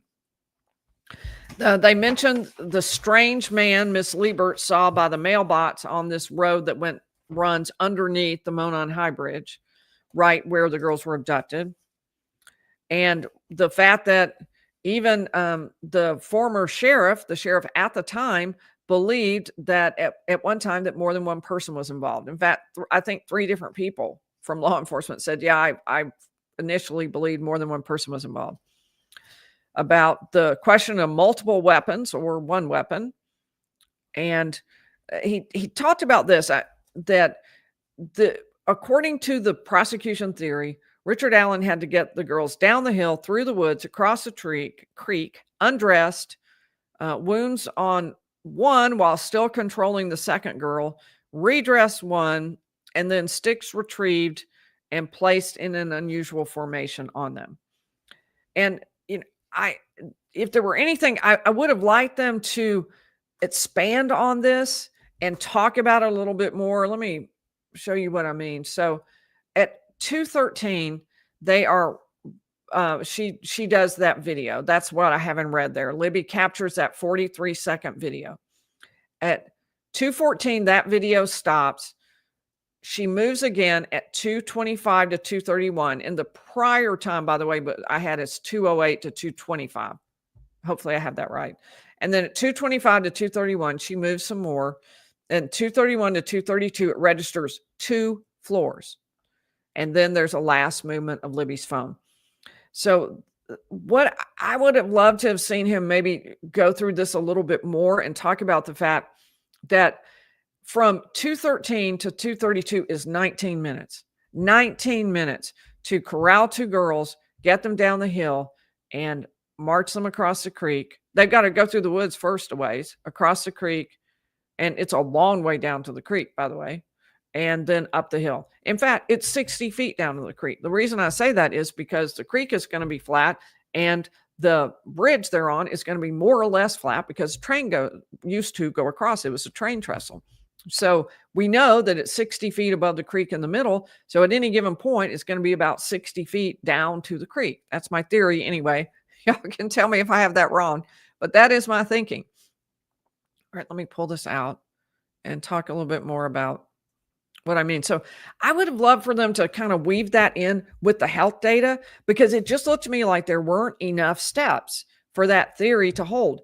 And certainly 2 floors down does not work with the state's theory. Now, he's going to talk about the 2 floors down in just a minute, but it's way more. It's 60 feet. They said it was about, for every 10-foot drop, that would be 1 floor measured in Apple's metric. So 60 feet down, that's going to be 6 floors. And they went up at least a couple on the other side. So that between them, that's going to mean that it's got to be like 8 floors. And it was only 2. So that seems really off to me. I'm going to go ahead and plug my computer in before I have any trouble. Okay, we're good. So let's dive back into what he had to say about the defense closing. What he had to say in the defense closing. So I thought he hit all those points. The jury was not writing any of that down. And I thought it was super important for what he was saying. And I don't know if they just felt like they already knew it or what, but there didn't seem to be a connection right there. He did point out, all of this is supposedly done in 19 minutes by a 5'5" guy with no sound and who leaves no trace of DNA anywhere on the scene. It is truly amazing. It is hard to kind of imagine how all that happens. How does he hold a girl down? I would like to add another fact, which is that the experts on blood spatter talked about the fact that the girls were cut in their necks, but the blood ran upward, not straight up to the crown of their head, but it ran upward toward the nose, which meant they said that they were tilted somewhat. And so if they're tilted, then that means he has to be kind of holding them up as he's murdering them, one, while the other one is still alive. And that is just really hard to do. And he wasn't that large. So that just seems complex. I personally wondered about that. It was the kind of thing that I wanted to know more about. How is this possible? I needed somebody to explain this to me. So Allen notified law enforcement himself. He went to law enforcement. He didn't hide it. And in 2022, he was cooperative with police until he felt like he was being charged or attacked in any event, until he realized he was a suspect. Talked about that magic bullet found underneath the leaves in the woods and poorly photographed, he argued. And that he believed the expert, he even talked about the expert Oberg, that she cycled the round through the firearm 4 to 6 times, and the marks just didn't fit. And so it took firing it, which he believed was an unfair comparison. He also asked the jury to look at the photographs. That was super controversial because initially in the opening statement, Baldwin, the other attorney, there are 3 attorneys, but the other person who gave an opening or closing for the defense, Baldwin said, you will be able to see with your own eyeballs that the cartridge does not match the gun of Richard Allen. So I was expecting to be able to see a blow up of the markings and to be able to say, oh yeah, these don't match. Here you can see that they don't. That's what it sounded like. But what happened was when Oberg got on the stand for the state, she said, yeah, you can't look at the photographs. The photographs don't count. The jury cannot tell anything from the photographs. The photographs are merely to sort of remind me of what I've seen and what I saw, because the whole point of this is there's this comparison microscope, and the whole point of it is to make it look 3D and to be able to really understand it. I can't show that in a photograph. I can merely memorialize it to remind me of what I saw with all the stuff I did with lighting and with this comparison microscope. That undermined the defense ability to argue that the reason that the jury could just look at these photographs, see that the ridges didn't match. They obviously had planned that and it didn't really work. Rosie asked them, go ahead and look at the ridges and you'll see they don't match. But there was never testimony from anybody, including the expert for the defense, that you could match the two. The expert for the defense had not actually gone into that. He had just looked at what Oberg had done and said, wow, she did a really bad job. And that was his critique, as opposed to saying specifically, these ridges don't match. So, and he got into a discussion about subclass characteristics and stuff, which people on the jury who already knew about guns would have already followed along with, but everybody else would just sort of blah, blah, blah on sort of the Charlie Brown parents talking, teachers talking, wah, wah, wah, wah, wah, wah. Remember that from Charlie Brown? All right, so he talked about why didn't the defense have the bullet examined? Because that was one of the questions the jury had asked. And probably the defense is asking themselves the same question. I've told you my answer, which is I think it was too expensive. It is really expensive to get these experts, and they needed a bunch of them. They did a great job picking out not just experts, but excellent experts. Their experts were top notch. But their defense expert did not have the bullet examined. He didn't do that. And I imagine it was cost, but what it meant was the jury asked, well, why didn't you do that? And they wanted that, and the defense didn't have it to provide. And then he got into the false confessions, the confessions by Richard Allen to the crime, which the defense believes were utterly false and were created by the psychotic state he descended into when he had had way too much of solitary confinement, and he had been treated so barbarically by the state. Rosie talked about the fact that the warden had never had a pretrial detainee with no criminal past who was housed in prison, never convicted, yet in prison. And Dr. Walla talked about it. Dr. Martin talked about it. Everyone pretty much acknowledged it's abnormal. We had Jumpsuit Pablo on the other night, and he was just shocked at that. He's like, that's the one thing. He's like, he was in prison and he hadn't even been convicted. But the issue is jail is where people are normally housed before they're convicted. And then prison is where they're sent after they're convicted, assuming that they are. But in this particular case, they entered a safekeeping order to send him supposedly for his own safety, although there was not a lot of documentation about what the threats were. But for his own safety, they sent him to this prison where he was kept in a solitary confinement for 13 months, far beyond a normal limit. They said he was a fragile egg because he already had a serious mental illness.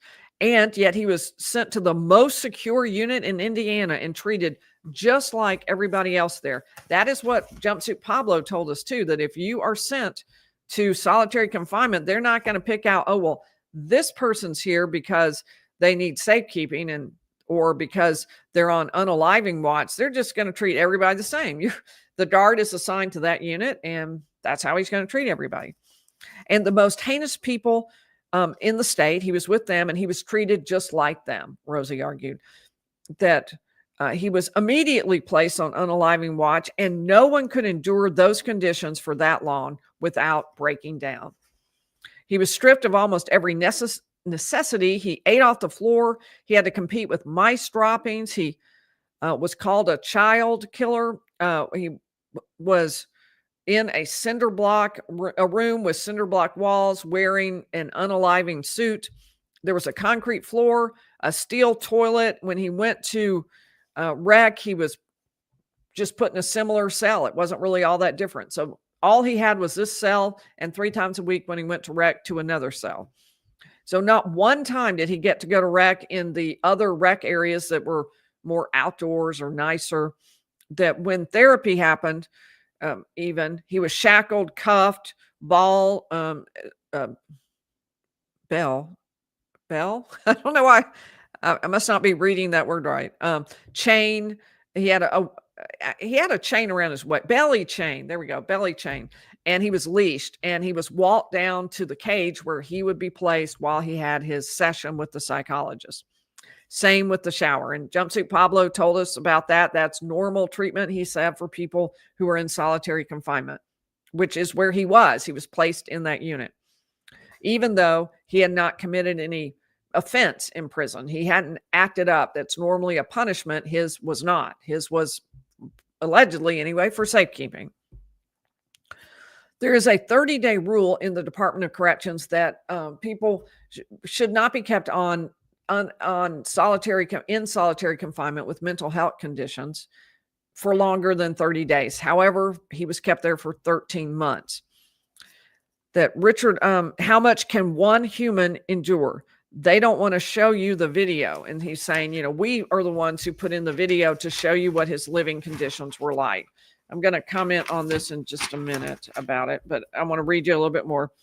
That he was stuck with needles until mid-June, which means that even though the witnesses for the state are now coming in and telling you that they no longer believed he was psychotic as of that date, they must have, because they wouldn't have ordered psychotic medications for him unless they thought he was truly psychotic. That they say that the standard for the medical side was to keep him alive. He said, you should be insulted. And that Dr. Gracian testified that when you are placed in solitary confinement for a long time, there can be delirium, false beliefs, false memories, and that the way it starts is based on a belief. I believe I killed Libby and Abby, then becomes an actual memory, but a fake memory of killing Libby and Abby. But it starts with this belief. So, which really did mirror how Richard Allen talked about it. So that was useful testimony for the defense.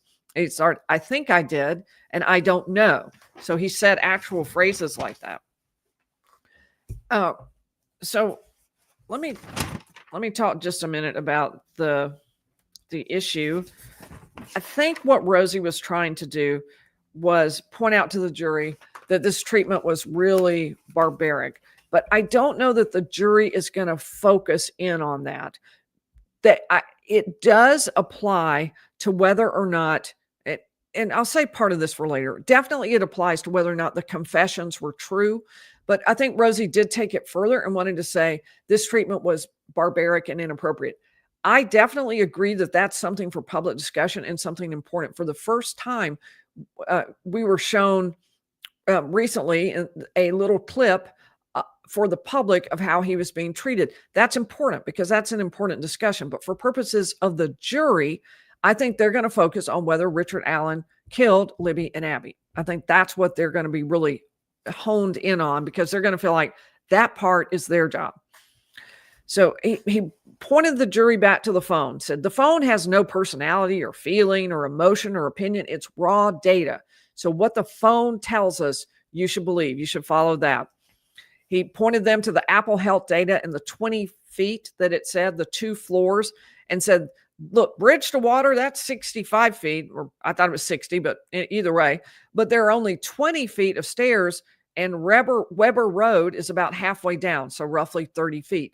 Again, pointing to what the defense believes, which is that Libby and Abby were taken down to a car on that road down below the bridge and then taken somewhere else.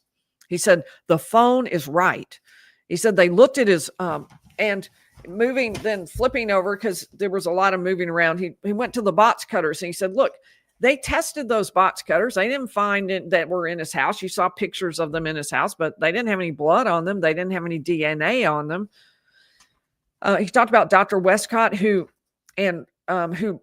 was a defense expert, and said that what Richard Allen had told Walla, and I'm sorry it skipped around, but I'm really giving you a sense of what the closing argument was like, because this is chronologically what was discussed. That Richard Allen told Walla that he told her a confession, and he said, Dr. Westcott said it kind of flowed, like a story, but for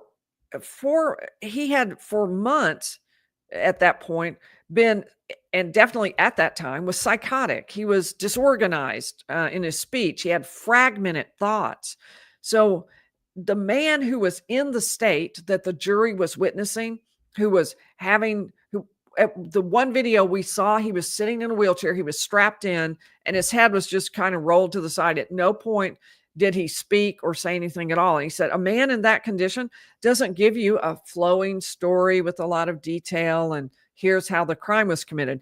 They really went after Dr. Walla, who had been truly interested in true crime cases and had followed the case even as she was treating Richard Allen, suggesting that perhaps she planted these or even made up the story. So that was sort of what he was hinting at, I think, in his closing argument.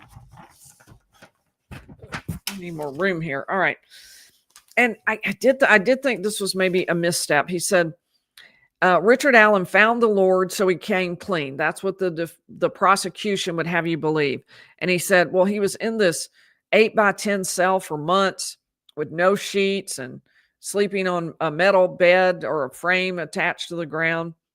Where does a man go? What does a man find in that condition? Can you blame him for picking up that Bible and trying to find a way out? So I thought, well, maybe, I mean, that it kind of assumed that picking up the Bible and trying to find a way out was something only an insane person would do. So I thought, well, I don't know. Yeah, I'm not sure everyone on the jury would agree with that. There might be people on the jury who think, well, actually, I believe that and I'm not insane. So maybe he believed that. It is an issue, I think, that opens the door for people to believe, well, if he did, in fact, have a religious experience, maybe he now wants to confess. Maybe he wants to do that to get it off his chest. So he said, and let me take a little sip of water. Been talking for a while now. This is longer than I normally go.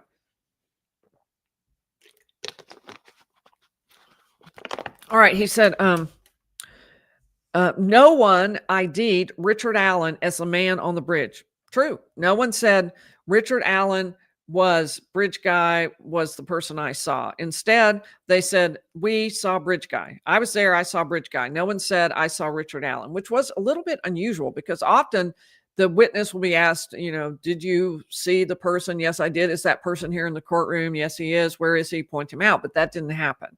So there were people who pointed him out, like law enforcement, who said, yes, I interviewed him. There he is. But the people who saw bridge guy did not point out Richard Allen and say, I saw a man on the trails and there he is. He's sitting there now. That didn't happen. So he said, okay, so no one ID'd Richard Allen.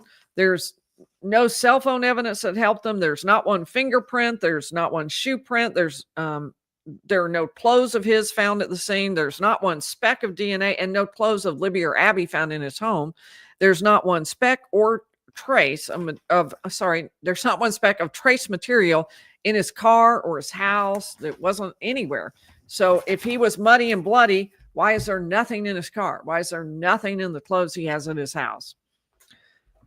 And at that point, he began showing images. Now, where I was way off in the corner, so I could not see any of these images, but I had people describe them to me later. They were medieval devices of causing pain. And I'm using my words kind of carefully. So there was a rack, a thumb screw, and apparently he showed those, saying that things that were used to interrogate people, things that were used to harm people. And then he showed pictures of Richard Allen. And he said, you are the moral compass. He said that someone should have spoken out. Another form of treating people this way would be to put someone in a cell and throw away the key. And that's what solitary confinement is. And whether it was intentional or reckless or heartless, someone should have spoken out. And he said, you're the moral compass. And every now and again, we are confronted with circumstances that redirect us. And that time is now. And he said, it's time to, now is not the time to step back to the Middle Ages, but to step into the ring. No man or woman should be treated like this.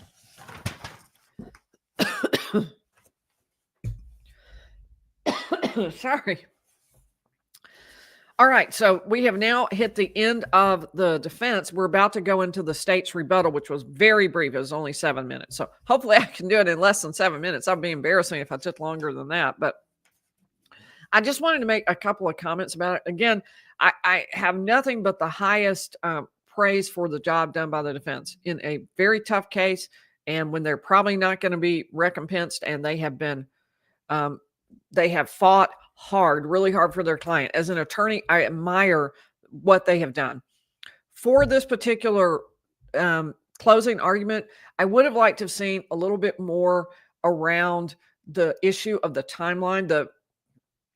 I felt like, I mean, what they've done is just utterly uncommon. I do not want to take away from that. I would have liked to have seen it more organized into areas instead of all the bullet points, because I fear that for their sake that some of the arguments might get lost because they were just thrown out without sort of organizing around it. So I like maybe more organized, like Richard Allen could not have committed this crime. A, the timeline shows it. B, the phone data shows it. C, the help data shows it. Something like that. And the practical facts show nobody could commit this crime alone, and especially someone as small as Richard Allen. And the state dropped the ball over and over again in its investigation. Here are the following 5 ways. Something that would just be a little more organized for the jury so they didn't lose the point. I don't mean to say that it wasn't a great closing, because I thought it was a great closing. I thought he did a great job. I think they did a great job at trial. That was just something I would have liked to seen a little more organization around it, on the idea that I think it might help the jury. And I felt like the prosecution's was a little more organized, probably because they had that PowerPoint that probably forced them to make it more organized to get the PowerPoint together. So that is my overall opinion, but let me go into the rebuttal and closing. I guess, where am I on here? I should thank some more people. Where is Megan? There she is. Okay. So Sparky 23. Would I lean to guilty or not guilty? Now, Sparky 23, because you've been around a while, that I don't normally say anything until after we have the jury comes back. So I'm not going to say anything. I really try super hard to be as neutral as I can during the trial, because I want people to feel safe to come here and just hear what the facts are and to make up their own minds. That's kind of my bent. And it's also what I feel comfortable with, and hopefully what people enjoy as well. Leisha is a new member. Welcome. Mr. Burt Wayne is asking, bloody or wet phone jack can cause a malfunction. I receive late SMS messages all at once regularly in very random times of day. He is not convinced by the defense argument. So, and that is what they argued, that bloody. I don't know that it was bloody, because the phone itself wasn't bloody, but there was near dirt, and it definitely could have gotten wet 2 different ways. They crossed the creek, and it was under Abby. Abby's clothes were wet, so it could have gotten wet from the outfit as well. That's a possibility. All right, Magda, thank you so much for the super sticker. And Amanda Russell is a new member. Welcome. Baba D, thank you. And Cutley, hey Cutley, how are you? Good to hear from you. And Matthew Pitzinger has been a member for 7 months. That's great. That is a very long time. We haven't had members all that long. So thank you so much. And Lala Lars is asking me about those dreams you aren't sure are real or not when you wake up. Could that be 1,000 times over for Richard Allen? That is exactly what the experts, as well as the experts and the defense, are claiming. They're saying that, and his wife even said, you're dreaming again, to him, something like that. And they talked about how little sleep he was getting. The lights were on all the time. He apparently could dim them, but it was 24 hours a day light. So it was just super disorienting, and that maybe he was in a partial dream state. They did suggest that, as did one of their experts. Kimberly is asking about, when is the proffers put into the record? It was already done, and it wasn't much. It was a whole lot less than I was expecting. I was expecting some actual witnesses to come. Instead, what they did was incorporate what they had from the summer, which was a day or more of just testimony around the third-party culprit. There were some other issues as well. And then a few other things. They didn't put a lot of evidence in, so that will be, an issue on appeal, is whether they offered a sufficient proffer. I'm sure that will be argued. I would expect it to be argued anyway. So, all right. Old Lady Bates is asking me about whether it's possible that one person killed the girls and he or another person positioned them later. Who knows, right? I don't know, Old Lady Bates, exactly what it would, who did what. Certainly, I can tell you what the prosecution theory is, that Richard Allen killed the two girls, positioned them, and then left, and he was the only person to be there, that no one else was there. Now, the defense has a wildly different theory, but not yet one that's fully explained, and they don't have to. They don't have to come up with the theory of how it happened. They just have to disprove the state's theory of what happened, or at least cast reasonable doubt into what the state claims happened. So they don't have a firmly outlined for us theory about what happened. If they'd had the third party culprit evidence in, maybe they would have. But at this point, is that possible? Yes, but it's not the state theory, and we aren't given the defense theory. Matthew, thank you so much. Gifted 50 Lawyer League memberships. That is awesome. Everybody, please be sure to turn on your ability to receive gifted memberships. And we'll get Marlon and Denise Pelton, who are our mods tonight, to go ahead and put that in the chat again, if you would, to tell people how to do that. You can also join and join with the join button next to the phone. It's a way of financially supporting the channel. We do some extra events that are a lot of fun. And Karen is asking me, without knowing the jury instructions, proof isn't there. Reasonable doubt definitely is. So obviously, I don't have her thing up. So Karen is talking about the huge question that the jury is going to be deciding, which is there reasonable doubt in this case? Has the state proven that Richard Allen killed Libby German and Abigail Williams? That's the issue. All right. Well, let us, now that I'm caught up, let me dive into the rebuttal closing by the state. The state said, look, I said from the beginning that I was going to show you three things: bridge guy, bullet, and brutal murder. And I've shown you that, whereas the defense told you they were going to show you stuff and they didn't actually ever get around to it. Now, remember, like I said, the defense doesn't have to prove anything. The defense only can prove something, and certainly has to, if the defense wants to win, show that has to show that the state theory doesn't work. They have to talk about the reasonable doubt, but they don't have to prove a theory. They don't have to prove facts, but they did promise some things that didn't come through. And I think that's what he was referring to. The prosecutor said, remember the video on Libby's phone, 213, that it stops moving at 232 and it's under the body. That's hard data from the phone. I think he's responding to the defense saying, believe the phone. He's saying you can believe the phone and still believe our theory. And that he doesn't believe that he knows he agrees, I think, that they didn't scream. But just because they didn't scream doesn't mean that it didn't happen. He said he had a gun and he had power over them and he didn't scream, but Libby was crying. He talked about the tear on her face and how scared she would have been, which is definitely true. He says the defense says words matter. Why don't Richard Allen's words matter? And he talked about Richard Allen knowing details only the killer would know, although I will say it's really only detail. The van is really the only thing that's put in there.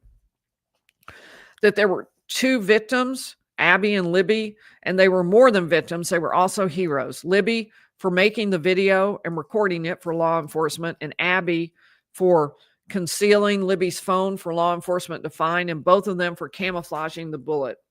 And then he said that Becky, at Libby's grandmother, while on the stand, said that Libby said to me one day, I'm going to grow up and help police solve crimes. And that's exactly what she did. And she brought Abby along to help her. I thought it was very, very powerful final statement there. So that concludes now I'm just going to give you a couple of points from the instructions. They were pretty standard. This standard of proof will be beyond a reasonable doubt. There's a presumption of innocence. If you can construe facts and say, I can look at this and still believe he's guilty, then that's what you're supposed to do. You don't disregard testimony of a witness without reason. and that they will review and she did tell us afterwards, they're going to review the evidence in the courtroom. So let's talk a little bit about what actually happened after the jury was given these instructions. After they heard the closing arguments, they left the courtroom. The judge informed us that her plan is that at 4 every day, she's going to send them back to the hotel and conclude it for the day. It's apparently, if they wanted to go later, she would let them do that. But for now, that's her plan, is at 4 o'clock every day, she'll cut it off and then start over again the next morning at 9 a.m. But today, they left at 3:30. And so that suggests to me that we were told that the jury wanted to go home. Now, when I say we, what I mean is I was standing and talking to one of the mainstream media who got a text message telling them this. So I got to hear about what they were reading. So they were told that the jury wanted to call it a day. That's really, really super surprising to me.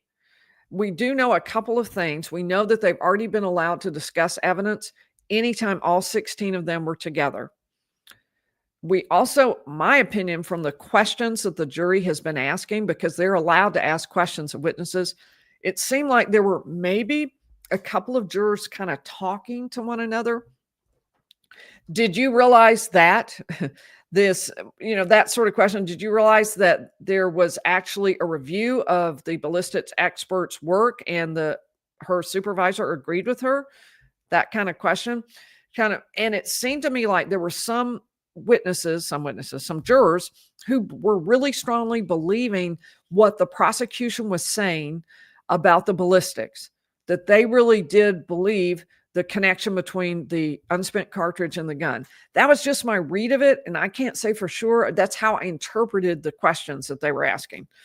And then there were also questions that suggested that people were really, some of the people, and there is a psychologist or a school counselor, I should say, on the jury, and that there were some questions around the psychology, like could somebody have a recurring psychosis if they've had it before? There were some questions that sort of suggested to me some people were perhaps really believing that the confessions weren't real. So I had wondered if, in talking about the evidence, they had sort of formed some beliefs around it, that some people were really thinking that the confessions might not hold water because of the way he was treated. And then there were some people over here thinking, well, the ballistics really makes sense. I think it was Richard Allen's gun, and kind of maybe they were headed in slightly different directions. And maybe when they got back there to deliberate, they kind of realized that and thought, wow, we better take a break. On the other hand, you never know. It could be that they'd finished everything and thought, well, let's just sleep on it for a night. We've all decided this, but this is a man's life. So let's go home and sleep on it, and then we'll make our decision in the morning. Could be either way, but it was unusual because when you think about it, they're going to go back to a hotel and they've got absolutely nothing to do. They can't watch their TVs. I don't think they can't be on their phones because they're taking all that away because of the fact they're in the middle of deliberations.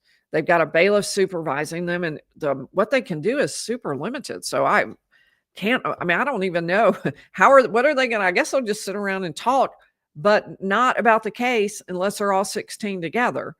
So that's very confusing. I think they're also supposed to do their deliberations per se at the courthouse, not separately in their hotel, wherever they're staying. I don't know. I remain curious about why. Do you have a theory? Put your theory by all means in the chat, because I don't know. I thought that was really a shock. What I had expected was that if anything, they would go late tonight. I mean, they've got to be chomping at the bit because they've been here for weeks. They've heard all this evidence, and finally it's their chance to just dive into it, get this thing figured out and done. I would have thought, if anything, they would have been pushing to stay past 4, especially on the first night. I also have the theory that jurors always want to go home on a Friday.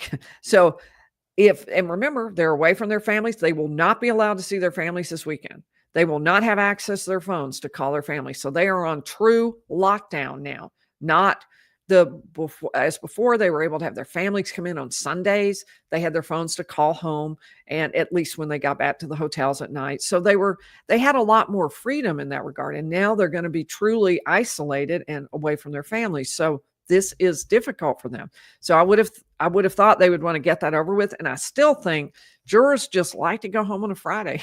I'm telling you, more verdicts happen on a Friday than any other day of the week, because jurors are like, okay, it's weekend. Let's just go ahead and figure this out. Let's go ahead and make an agreement between us and figure out what we're going to do in this case. So I still think I'm still voting for Friday, but the fact that they left at 3:30 has really confused me. And I don't know exactly what to think about that. All right. So did I put Karen's up? I'm not totally sure. I did. And Jim Bob is saying thank you. Oh, thank you. I appreciate that very much, Jim Bob. I do think it's a really important case on a host of different levels. Obviously, first and foremost for Libby and Abby and for their families, and then also for Richard Allen and his family, and for the question of whether or not the state is treating him fairly within the trial, as well as in terms of evidence. And then, of course, in terms of the prison and the way he was treated in the prison. So it offers a lot of room for us to think and to consider and to ponder what we're seeing right here. So thank you. Oh, thank you, Vibe Check. Vibe Check Cheesecake. I like that name. Member for 8 months. That's awesome. That's awesome. Thank you so much. All right. Well, let me take just a very few questions. This is super, super long for me.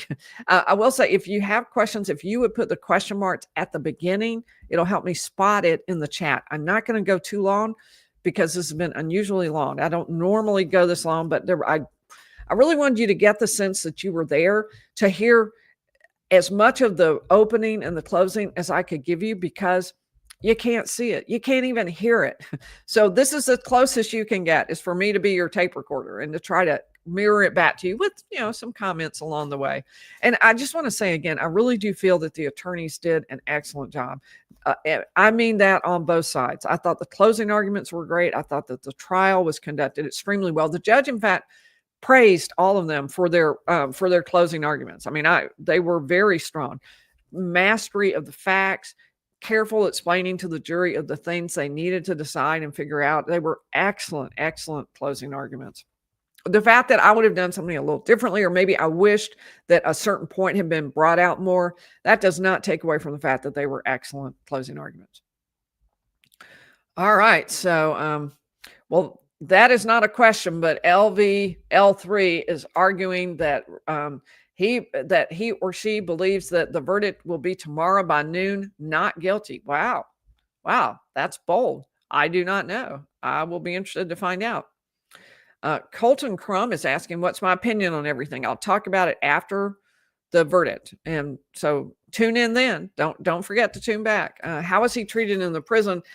Donna Luzier is making a good point. How he was treated in the prison does not mean he is guilty or not guilty. And I think that the prosecution agrees with that. The defense pushed really hard for the idea that almost that they wanted the jury to take into account how he was treated, not just in terms of don't believe his confessions, but also we don't treat people like that. And we can't treat people like that in our society. I don't disagree with them. I don't disagree with them at all. But I don't think the jury is going to be focusing on that. I think the jury is going to be focused on the question, can we believe his confessions? I think they will ask themselves that. Can we believe that? But I don't think they're going to look at the idea of, should we let him off because he was treated so badly? Maybe that's all he deserves, or maybe we owe him something. I just don't think they would go there. Maybe the defense wasn't pushing for that. They definitely want the jury to say those confessions, those don't count, because they were coerced. When you're put in a condition like he was put in, you hallucinate, you have delirium, and you create false memories, which then led to false confessions. That's exactly what they're arguing. So Allison Good is asking me, what will you do after so many weeks and hours of labor? it has been exhausting. It's been really exhausting. So sleep would be the first thing. Everyone always says, I'm going to Disney World. Well, I'm going to grandkids world. So I am really looking forward to seeing some grandbabies. I'm really looking forward to that. And I'm probably going to take a couple of weeks off after we wrap up, and I'll do a few more at the end to kind of wrap up things that maybe haven't talked about yet.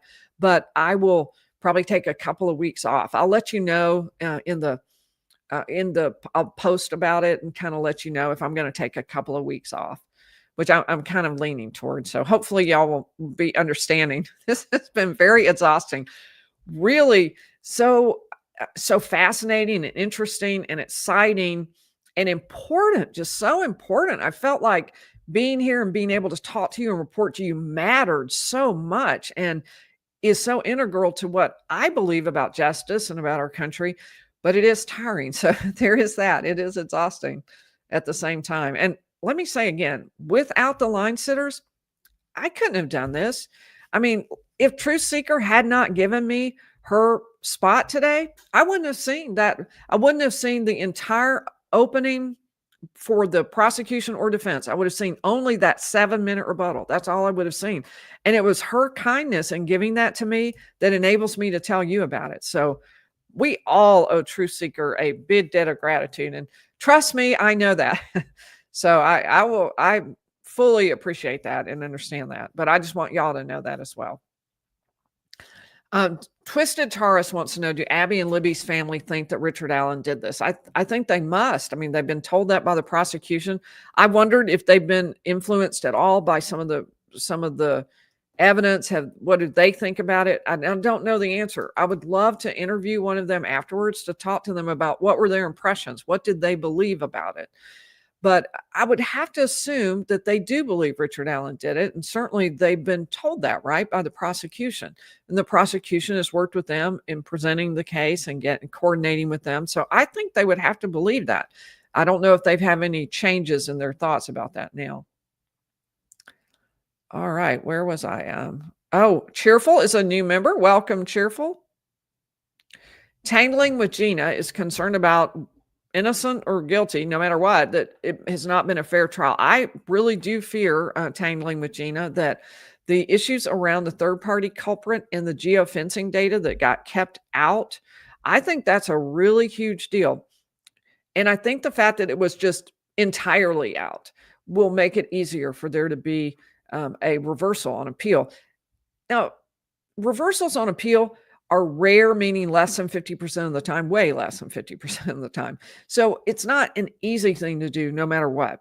And the fact that he has these confessions will sort of weigh against it.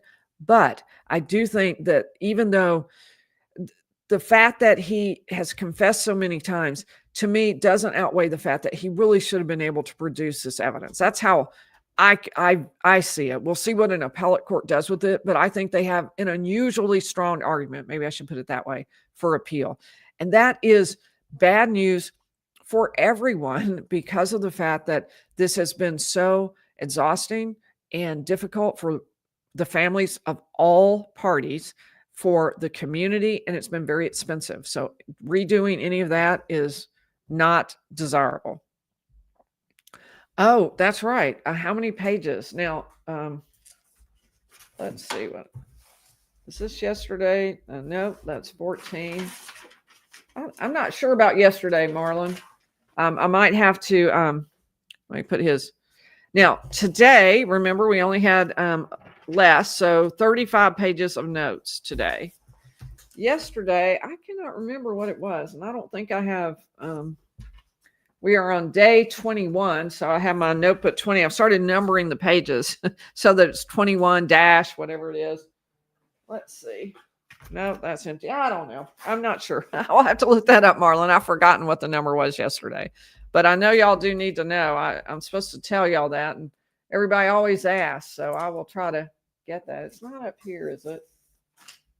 Just in case. It's the top one. Nope, that's 17. Okay, I don't know. I'm surrounded by my notebooks here. Well, that's confusing. Okay, sorry. I did something crazy with my phone. So in any event, all right. I don't, Let me see if there's anything else that I wanted to tell you. Oh, I was back over here. Okay, sorry. Getting a text message at the same time, getting confused. All right. So we were at Marlon's, and that was how many pages I had. Shelly's a new member. Thank you, Shelly. Glad to have you. I think that's about to fall off. And Cathartist. Oh, thank you. Yes, I definitely will enjoy the time off. No, it's not for a few days. For one thing, we don't have a verdict yet. That's really critical, right? Jay Hancock, has he reacted very much in court? I wish I knew. Where we sit in the back and there are these huge guards behind him, I can't even see him. Every now and again, I'll sit in a spot where I can kind of get a little glimpse of the back and side of his head, but that's it. He nods sometimes. I've definitely seen that, but I can't see anything about his face. So I hear he's very expressive, but I can't see any of it, so I can't report on that to you. Allison Good has been a member for 5 months and says, justice corrupted is justice denied. Certainly that's the case. I agree with you, Allison. And Barbara, thank you so much for the super sticker. All right. So let me see. I'll do like 1 or 2 more questions, and then that'll be it for the evening. Oh, Daniela. Oh, well, hopefully you put in your guess while I was busy looking for it, because it took me a while. I'm sorry about that. I forgot to let you guess. So, but the answer was 35. So I hope somebody guessed beforehand. I did that all out of order. My bad. Well, you can guess on 20 tomorrow. I don't think there'll really be any notes tomorrow, even if the jury comes back. I mean, guilty, not guilty. That should be pretty clear. I mean, I'll take notes for myself around what happened so I can tell you about it, but it won't be anything that will be a long presentation in court. At least I would be surprised.